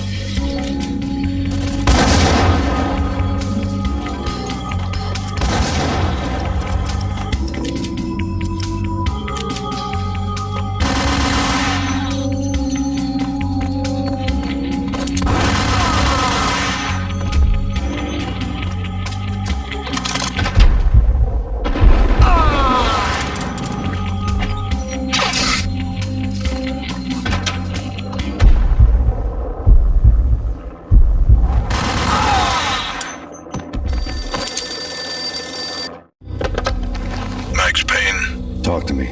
Alfred Woden. You've got company. An armed helicopter just landed on the manor grounds. You must hurry. The more the merrier. End of the road. Once more.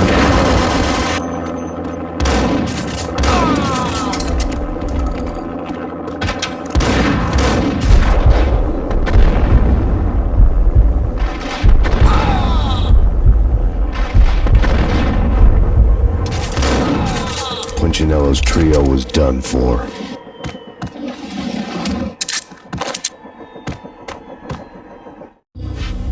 Outside my door. Hurry. He's coming for me. You gotta hurry. Please. I could hear Punchinello on the phone begging for help. He should have been saying his goodbyes. Punchinello was a pushover. The moment I stepped into the room, he folded like a deuce before a royal flush. No, wait. I was just doing what I was told. I couldn't refuse. She's someone high up. Government, maybe. I don't know. He was trying to buy more sand for his hourglass. I wasn't selling any.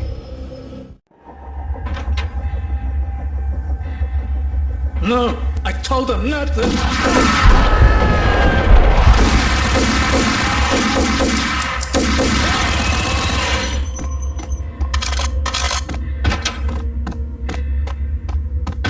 Drop it. Don't move. Game over, Max Payne. I could tell when I was outgunned. It was time to take another beating. mystery witch was a real barracuda. Trouble on dagger heels, a smoking assault rifle in her hand, and an army of killer suits behind her. How sweet. I get to kill two birds with one stone. Sooner or later, it was going to catch up with you. Mr. Payne, it's time to show you the benefits of my brew. Be a good boy now. You'd find that Lady Luck was really a hooker. You were fresh out of cash.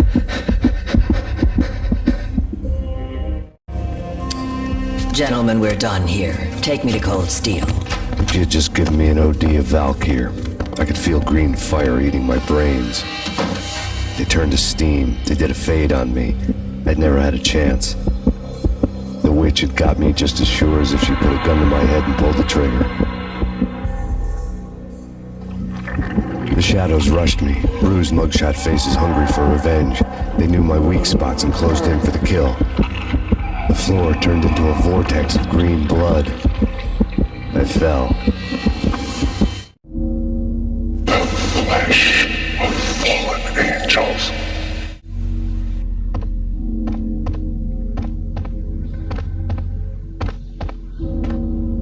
Who's there? Max? Max, is that you? Max? Where are you, Max? Please. No, please, Max, no, I'm sorry. Please don't, Max, no. Max? Where are you, Max? Please. The letter was staring at me. Bartender is shiny stuff, and dreams are made of stupid necromancers. He sings like a banana wrist, having strayed too close to the constellations on their shaved skulls. It was a bad line and a prank call. Someone spouting insane babble. I couldn't make sense of it. The whole city was an image right. But I had an overwhelming sense of deja vu, and the caller's voice sounded oddly familiar.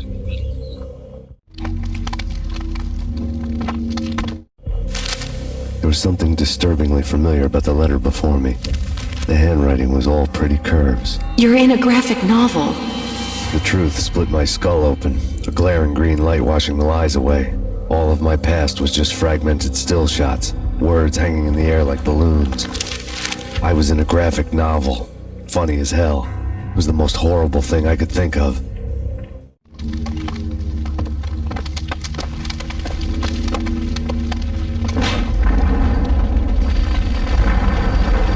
The weird piece of paper looked dangerous. There was something disturbingly familiar about the letter before me. The handwriting was all pretty curves. You're in a computer game, Max. The truth was a burning green crack through my brain, weapon statistics hanging in the air, glimpsed out of the corner of my eye, endless repetition of the act of shooting, time slowing down to show off my moves, the paranoid feel of someone controlling my every step. I was in a computer game. Funny as hell, it was the most horrible thing I could think of.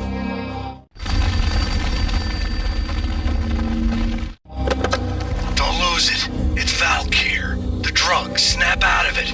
Try to remember. It was a bad line and a prank call, someone spouting insane babble. I couldn't make sense of it. But I had an overwhelming sense of deja vu, and the caller's voice sounded oddly familiar.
Max, something happened at the office today. A strange memo. Something about Vikings. Honey, I gotta run. You can tell me all about it this evening. Have a nice day, darling. The bullet holes were rubies on her chest, blood glowing on her ivory skin. She was so beautiful. The killer was smiling. The flesh of fallen angels. Slowly, the green nightmare faded, leaving dark stains on my soul that would never come off. I felt like flatlining. I was all shook up. I woke up in a cold sweat, sick and tired to the bone, lying in a puddle of my own puke. The hag had said take me to Cold Steel before it had all gone crazy. It was a clue, the only one I had. It took me forever to crawl back to my feet and hit the road, but when I did, I drove straight to Cold Steel Foundry outside the city. There was a whole lot of action around the place for a freezing winter night. Trucks coming and going, men running. I had the drop on the mystery witch. She thought I was dead. I was on her blind side. I was going in. The bad trip had put me in a crazy mood, adrenaline pumping through my aching veins. Staggering on the mill roof in ice and snow and wild wind, I was a ninja. My kung fu was strong. I wasn't kidding anybody. At best, I was Superman on kryptonite about to fall through a skylight, down to where it was all going down. A half-abandoned industrial area in the middle of nowhere. The factory was a perfect front for any number of illegal activities.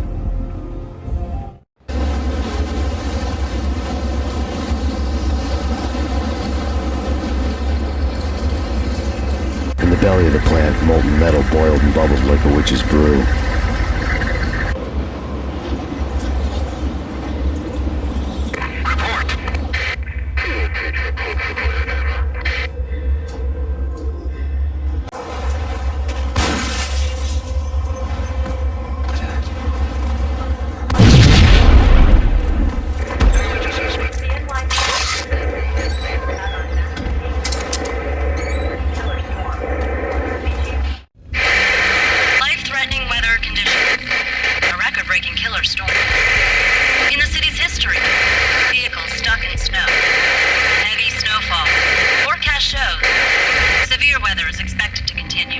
Out in the night, snow fell like confetti over the Devil's Parade. The storm was anything but over.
I bet they sleep with their...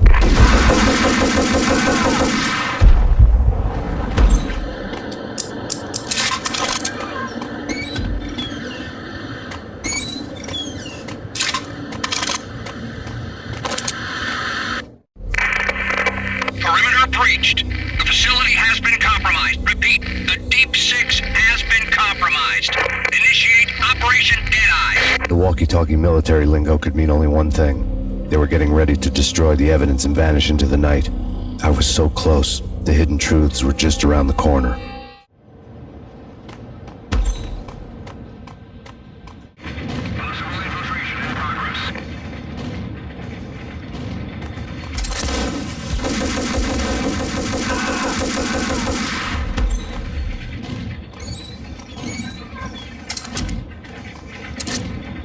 The folder on the table told a grim tale. The mercenaries were running a tight operation, paperwork and all. Merchandise missing again. A chemist had tried to smuggle it out for his own private party. Locked him up in cell B7 in D6's old test facility to wait for proper processing. I was close enough to hear the secrets, just beyond the next doorway.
The monitor showed me the way.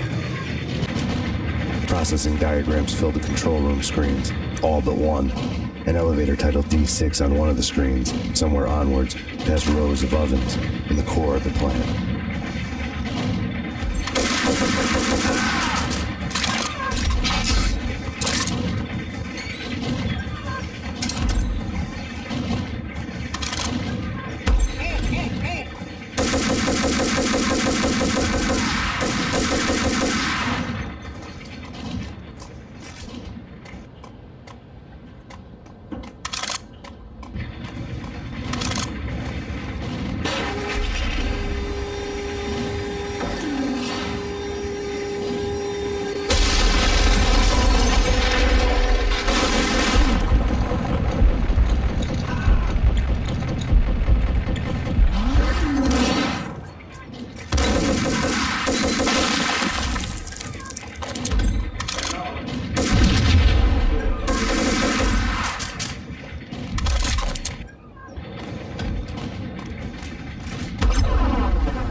taken on the role of the mythic detective, Bogart as Marlowe, or as Sam Spade going after the Maltese Falcon to unravel all the mysteries.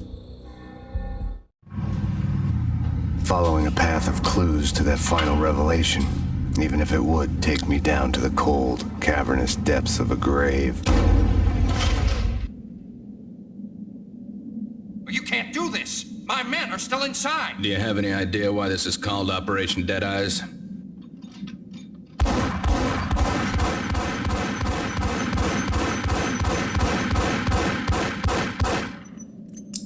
I think he's dead already. Let's do it.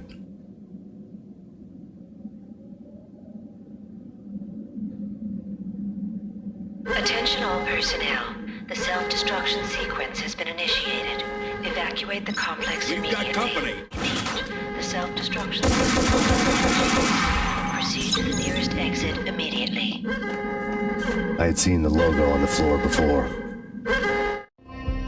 There was an old army bunker under the steel mill. I knew the military plaque on the floor. I had seen 1,000 variations of the insignia on crumbling brick walls everywhere in the city. The sword replaced by a syringe. Project Valhalla, V for Valkyr, V for Valhalla. All of a sudden it read like a crackpot conspiracy theory.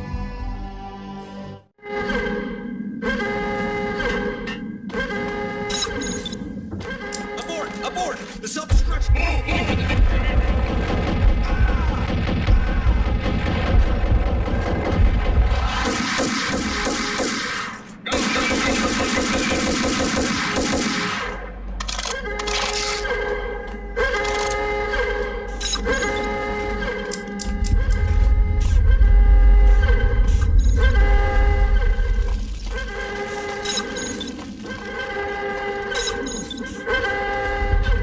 Had been using the workstation when he died. The half-life of the lab rat had ended online, his password blinking on the screen. 665, neighbor of the beast. Attention all personnel. The self-destruction sequence has been initiated. Proceed to the nearest exit immediately.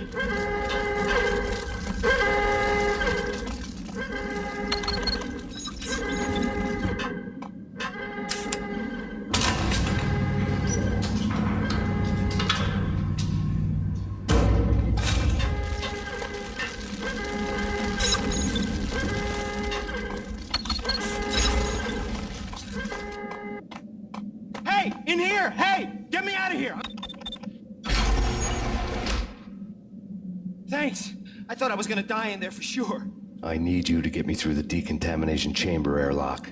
You're crazy! No way! The place is blowing up, for Christ's sakes! Either that or back to the cell. Your choice. Okay, I'll do it. I'll do it.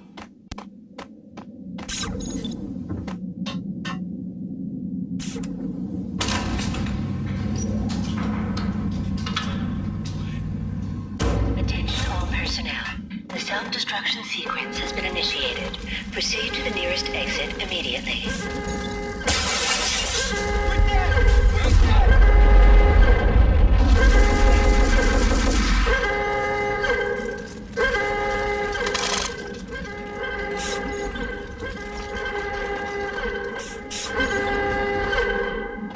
Get in! I'll punch you through! Decontamination in progress. Bad. Decontamination complete.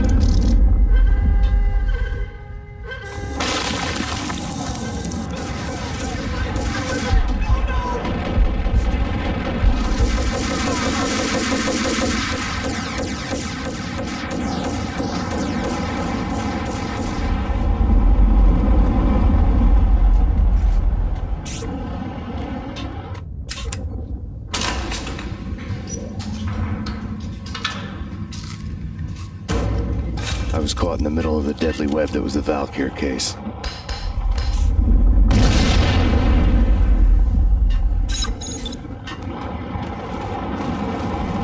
One of the lab terminals had the project logo on the screen.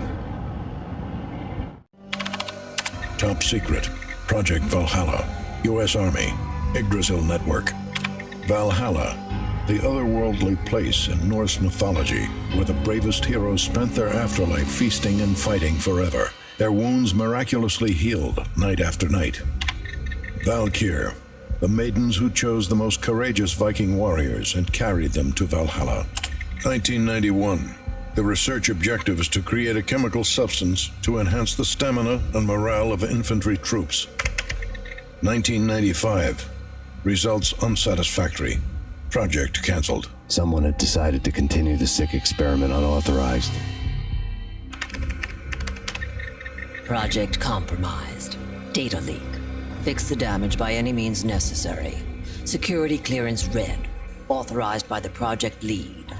Field test. Double the dosage for all the remaining test subjects.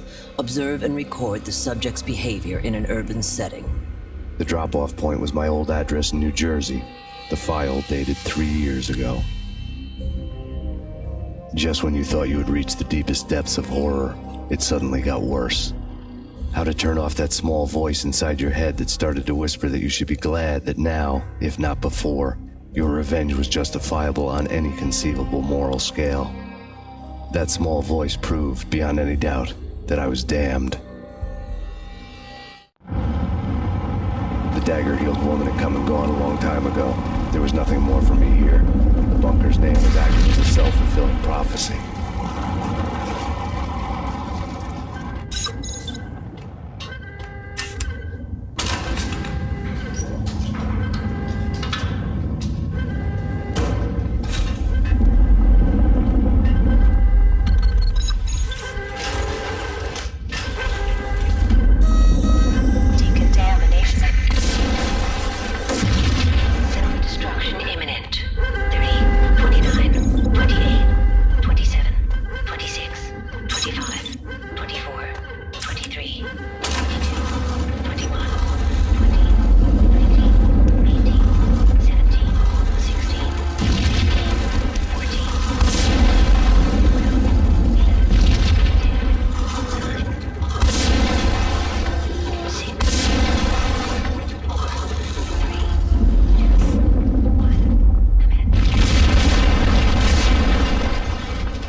Together a jigsaw, and the final picture is you finishing that same puzzle. A mad, green-eyed killer standing behind you. An urban legend come true. The Project Valhalla test subjects had been the mad junkies who had murdered my loved ones. The rest was simple body count math. It all pointed to her. Ms. Valkyr. The factory went up in a fiery inferno behind me. All my leads were dead, turned to smoke and dust. I had lost my way. I hadn't slept in a million years.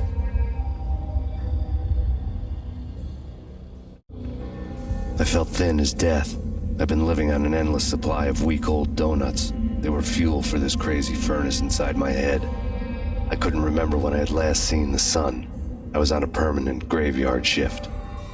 When the darkness fell, New York City became something else, any old Sinatra song notwithstanding. Bad things happened in the night, on the streets of that other city, Noir-York City. I was in an all-night diner, downing cup after cup of coffee that tasted like engine oil, when a new message from BB got me back on the killer track. What the hell happened at Roscoe Street? Maxie, I'm going out on a limb here. We need to talk this through, come up with a plan. 2:30 a.m., the Choir Communications Garage. The more I thought about Alex's murder and the frame-up, the more it felt like an inside job. I should have seen it coming. BB had sold me out, and now he wanted to finish what he'd started. The garage was dead. BB showed up in his tailor-made suit, gold watch, and cufflinks to match. All way beyond a cop's pay. Maxie. Oozing suave charm, he was guilty as hell. What the hell does BB stand for anyway? Backstabbing bastard? Come on, don't be like that. Have a cigar. I don't smoke. Maxie, you have no idea how big this is. It's huge. You have no idea. I think I do. You're a bribe-taking bent cop who sold out his partner. Those mobsters in the subway were a dead giveaway. Hard to miss.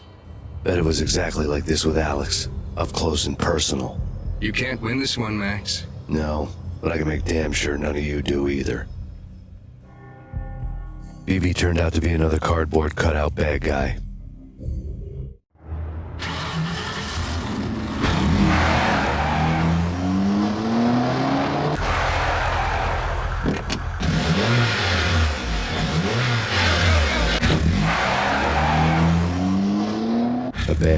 on the tape.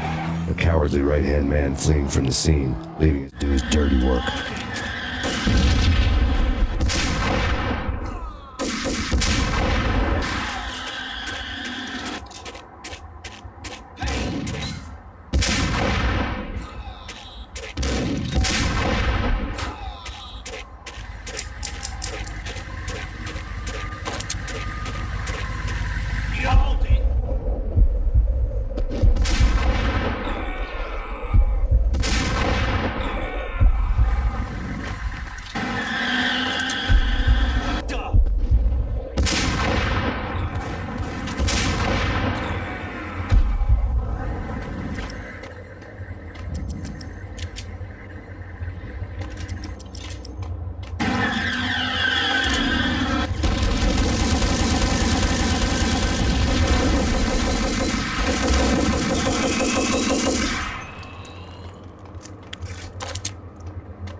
Reports of a fire at the Punchinello Manor in Westchester. The manor is the home of Angelo Punchinello, the alleged head of the Punchinello crime family. The police are now saying, contrary to their earlier statements, that Max Payne is still alive and at large. He continues his vendetta against the Mafia, of which this last act of arson is attributed to. I had no recollection of setting any fires, but I did remember the flames.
Come out, wherever you are. You know, I really hate people who refuse to see the inevitable.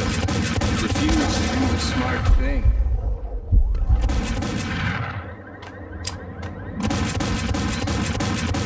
Oh, I must do the right thing.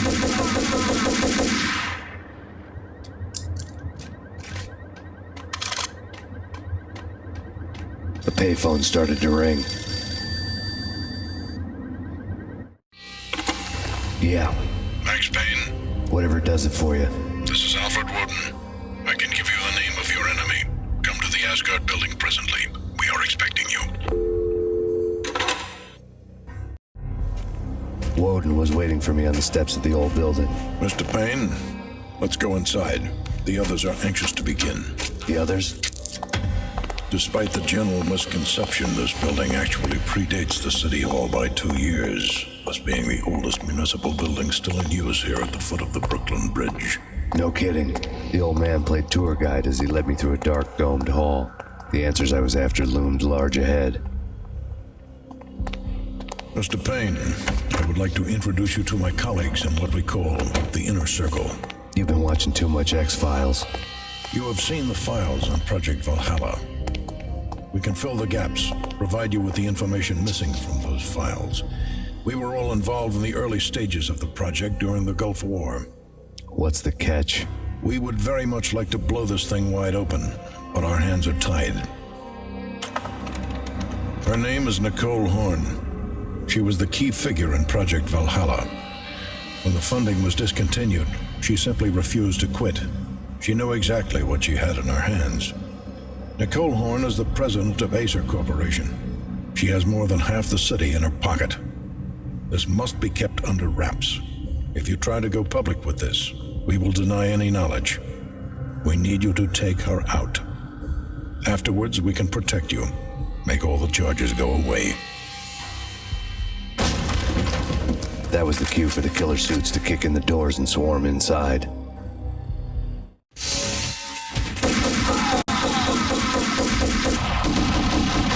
It was an impressive floor show, but I decided to leave early anyway. It was only a one-story fall. Lucky me.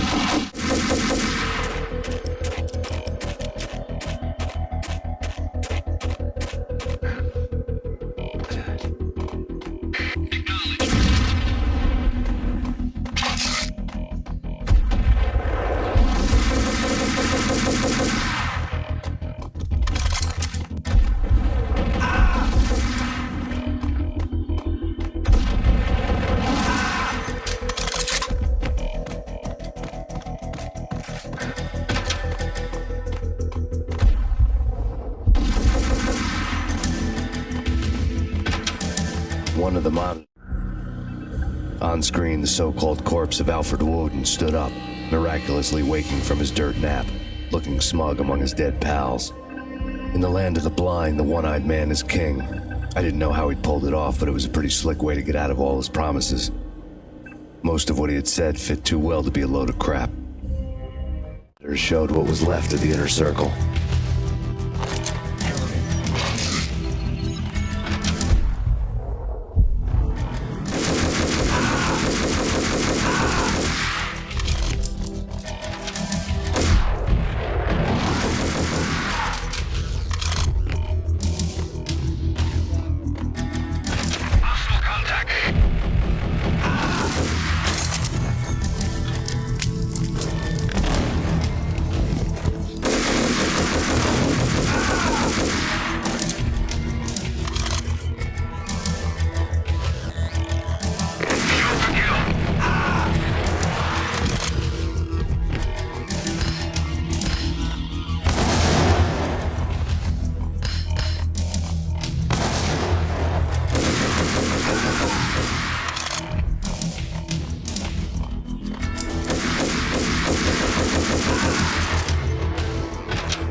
videotape lay on the desk.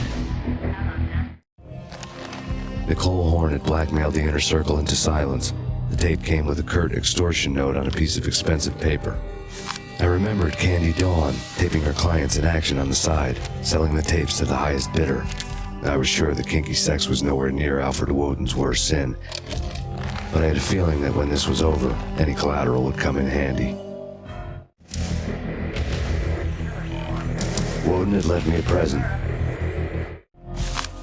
Woden had taken care of my mission preps with military precision. The critical areas in the Acer Corporation headquarters blueprints were circled in red. The president's office was at the top of the building, right below her penthouse suite. The elevators were controlled by a security computer, part of the mainframe located underground below the building. The high-rise was sealed as tight as a sci-fi fortress. Nothing seems to stop Acer Corporation's phenomenal victory march. Incredibly, the stocks are still rocketing. Worried experts already see a danger in the company's success. Some have gone as far as to say that Acer Corporation is about to become an even bigger monopoly than Microsoft ever was.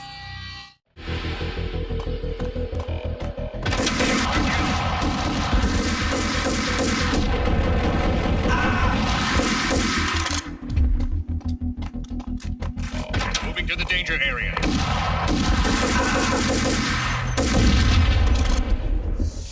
Go, go, go!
Best movie ending ever?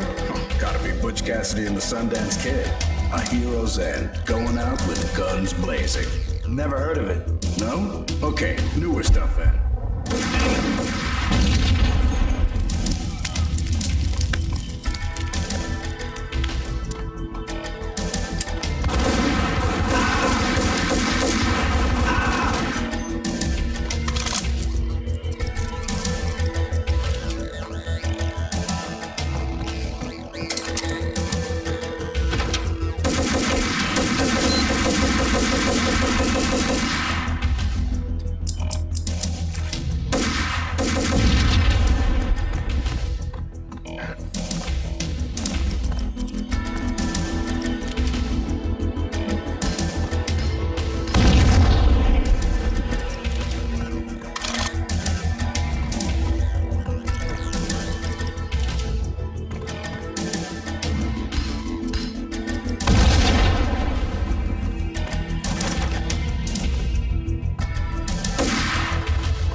I had dreamed of revenge.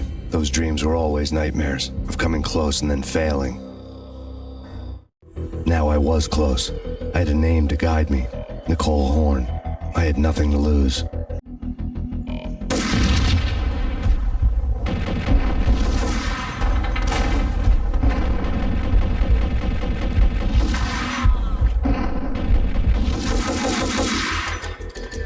The Inner Circle had quite a track record.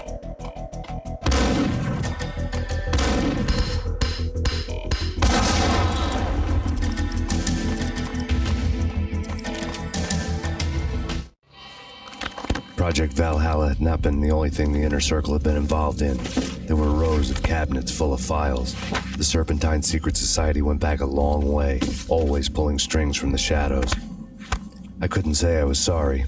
Woden's move in some Byzantine power game had cut the Circle's membership roster to 1. The old man wanted me on cleanup duty. It was my mess, too.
CIA engaging.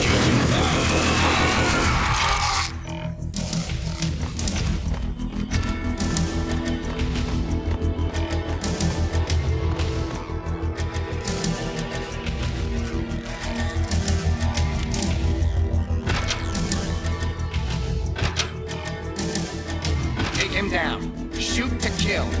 Let's finish this.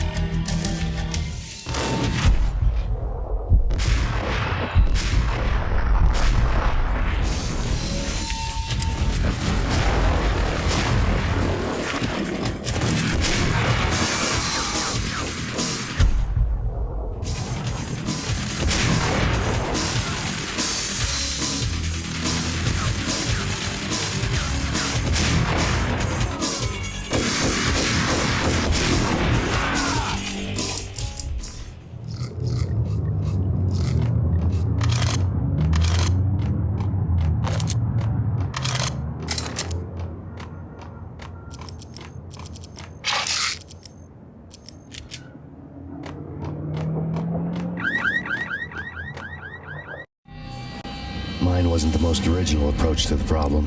It wasn't as if it hadn't all been done before. An eye for an eye, the first principle of revenge.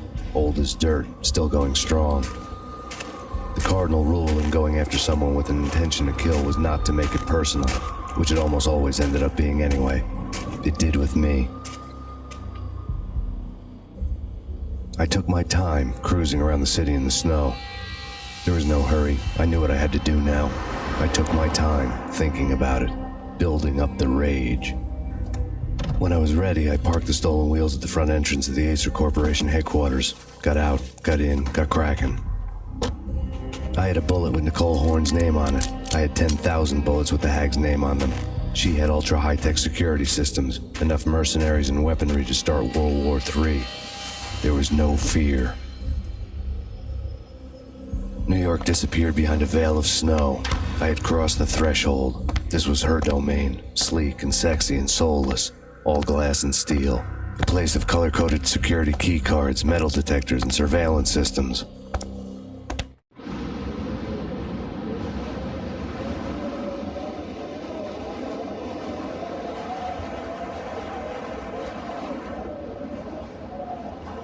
Colder than a walk-in fridge. Cold as a gun.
Max, we gotta stop meeting like this. It will be a cold day in hell before I let narc cops solve me. Miss Sachs, do your job. Relax, Max. You're a nice guy. I don't kill nice guys.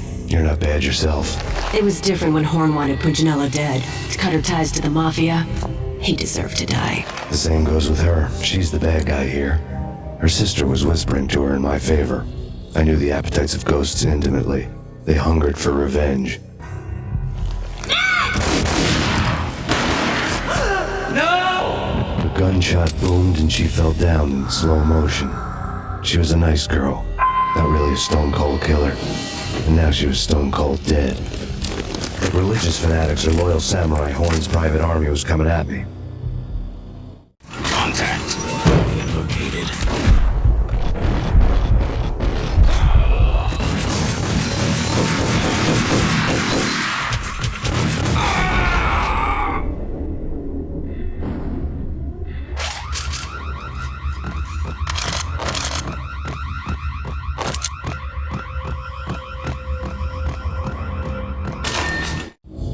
When the elevator came back down, Mona was gone. There was a lot of blood, but no body. Something clicked for the final time. My mind had never been so clear, as if somewhere high above the storm clouds were already gone, cold stars blazing from the black skies.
Elevator access to the mainframe. From there, I'd be able to override the security locks and get to her office.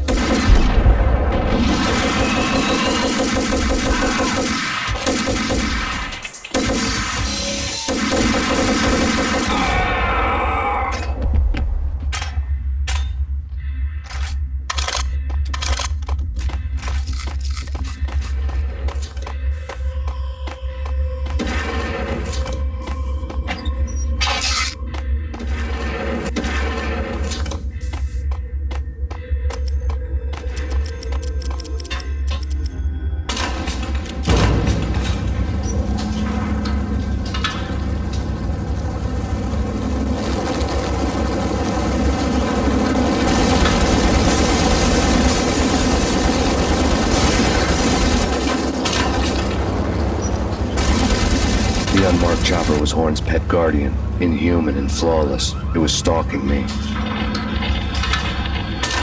Stereotype. No! Kill the bastard.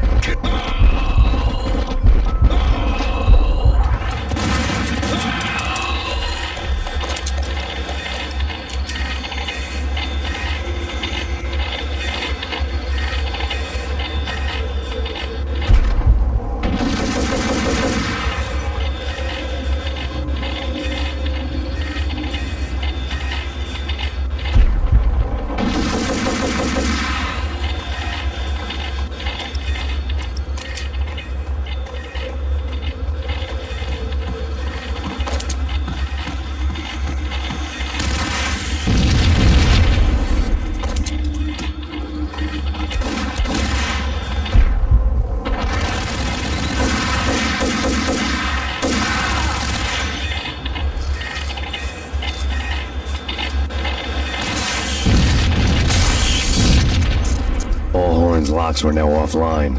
All bets were off. The elevator would take me all the way up.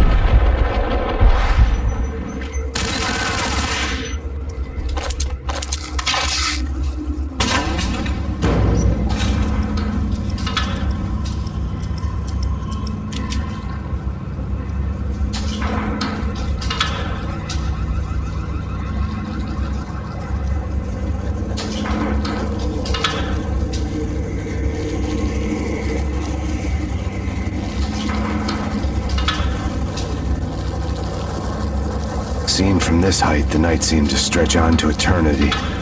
A hint of desperation had crept into the snowstorm, as if it was trying to get it all out before the end.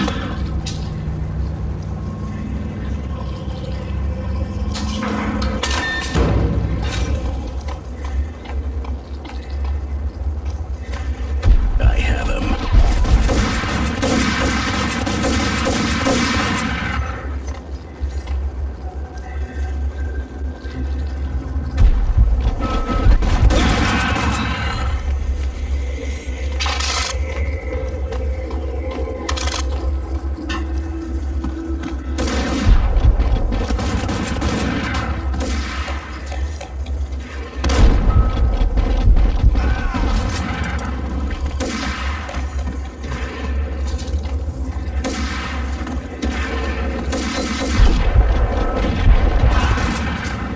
Horn's personal computer was on.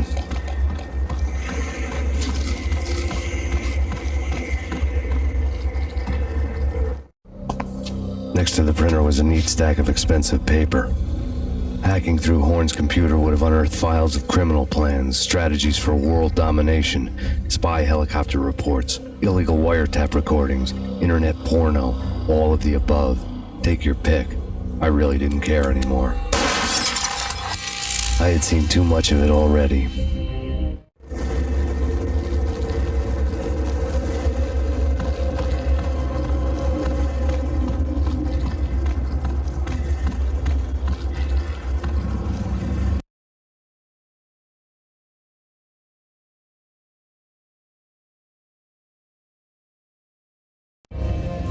Valkyr had been meant to be a white-winged maiden that would lift you to a warrior's heaven, but it turned out to be a one-way demon ride to hell.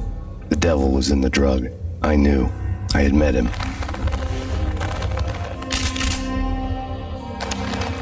And now I was gonna kill her. The queen of the underworld who had tried to lift herself a bit closer to heaven with her drug money. No begging, no bribes. She knew better. Honor among killers. We who were about to die. Both of us knew how this would end, in pain and suffering. All this because your wife stuck her nose into things that were none of her business. The cops were coming to take me away. The sirens were like a bad conscience I couldn't shake. It's ridiculous you've made it this far. You won't be alive when they get here. Stop him!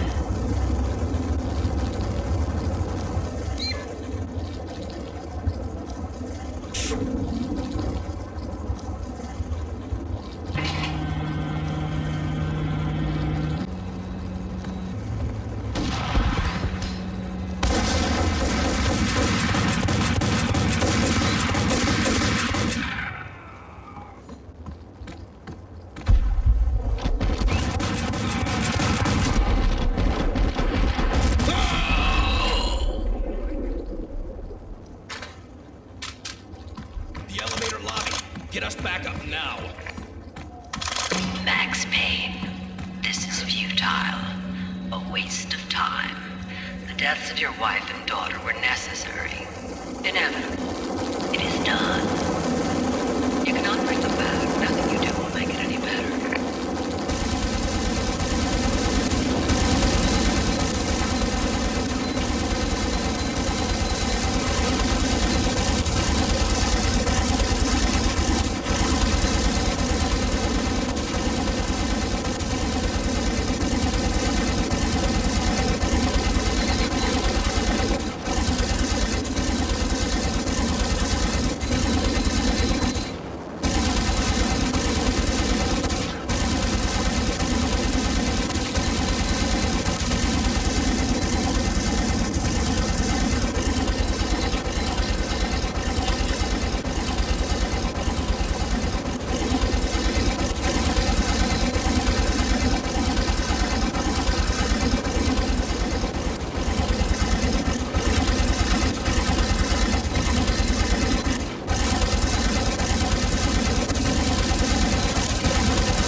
She's on board. We're out of here as soon as the wind dies down. Don't like the look of that mast.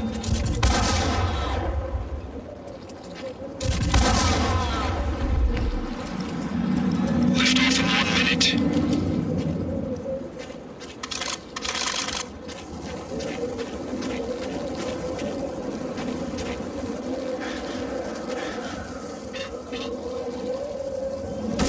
Lift off in 45 seconds.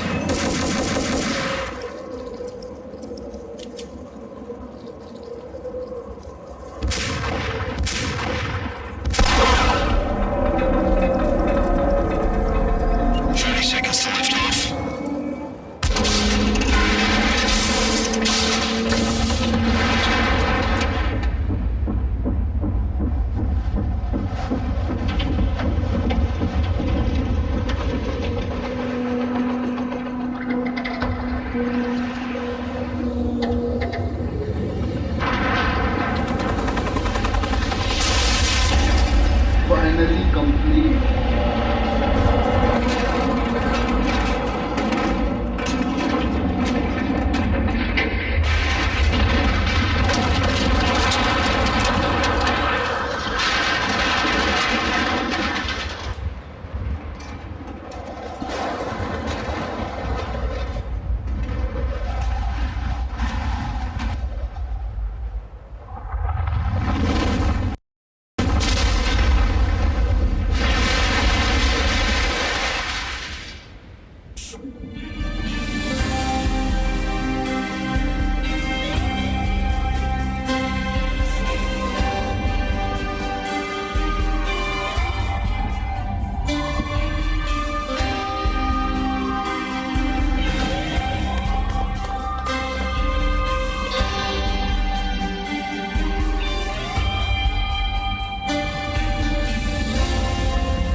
They were all dead.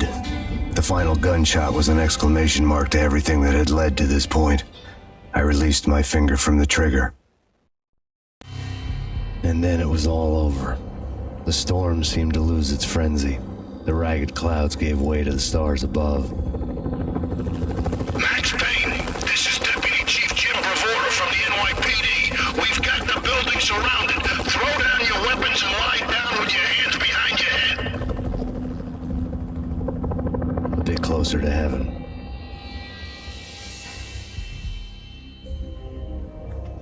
The cops' voices were distant and muted. Freeze! NYPD! Hold it right there! My ghosts released me from their haunting. Down below, New York City glittered like diamonds on black velvet. You gave us one hell of a ride. Take him down to Central Booking. You heard the man. Woden was there in the crowd, standing by the sidelines. It wouldn't be over till the man with the patch would say so. He'd say the right words. I knew he would. He'd better. Woden grinned smugly. It was the grin of a winner. That made two of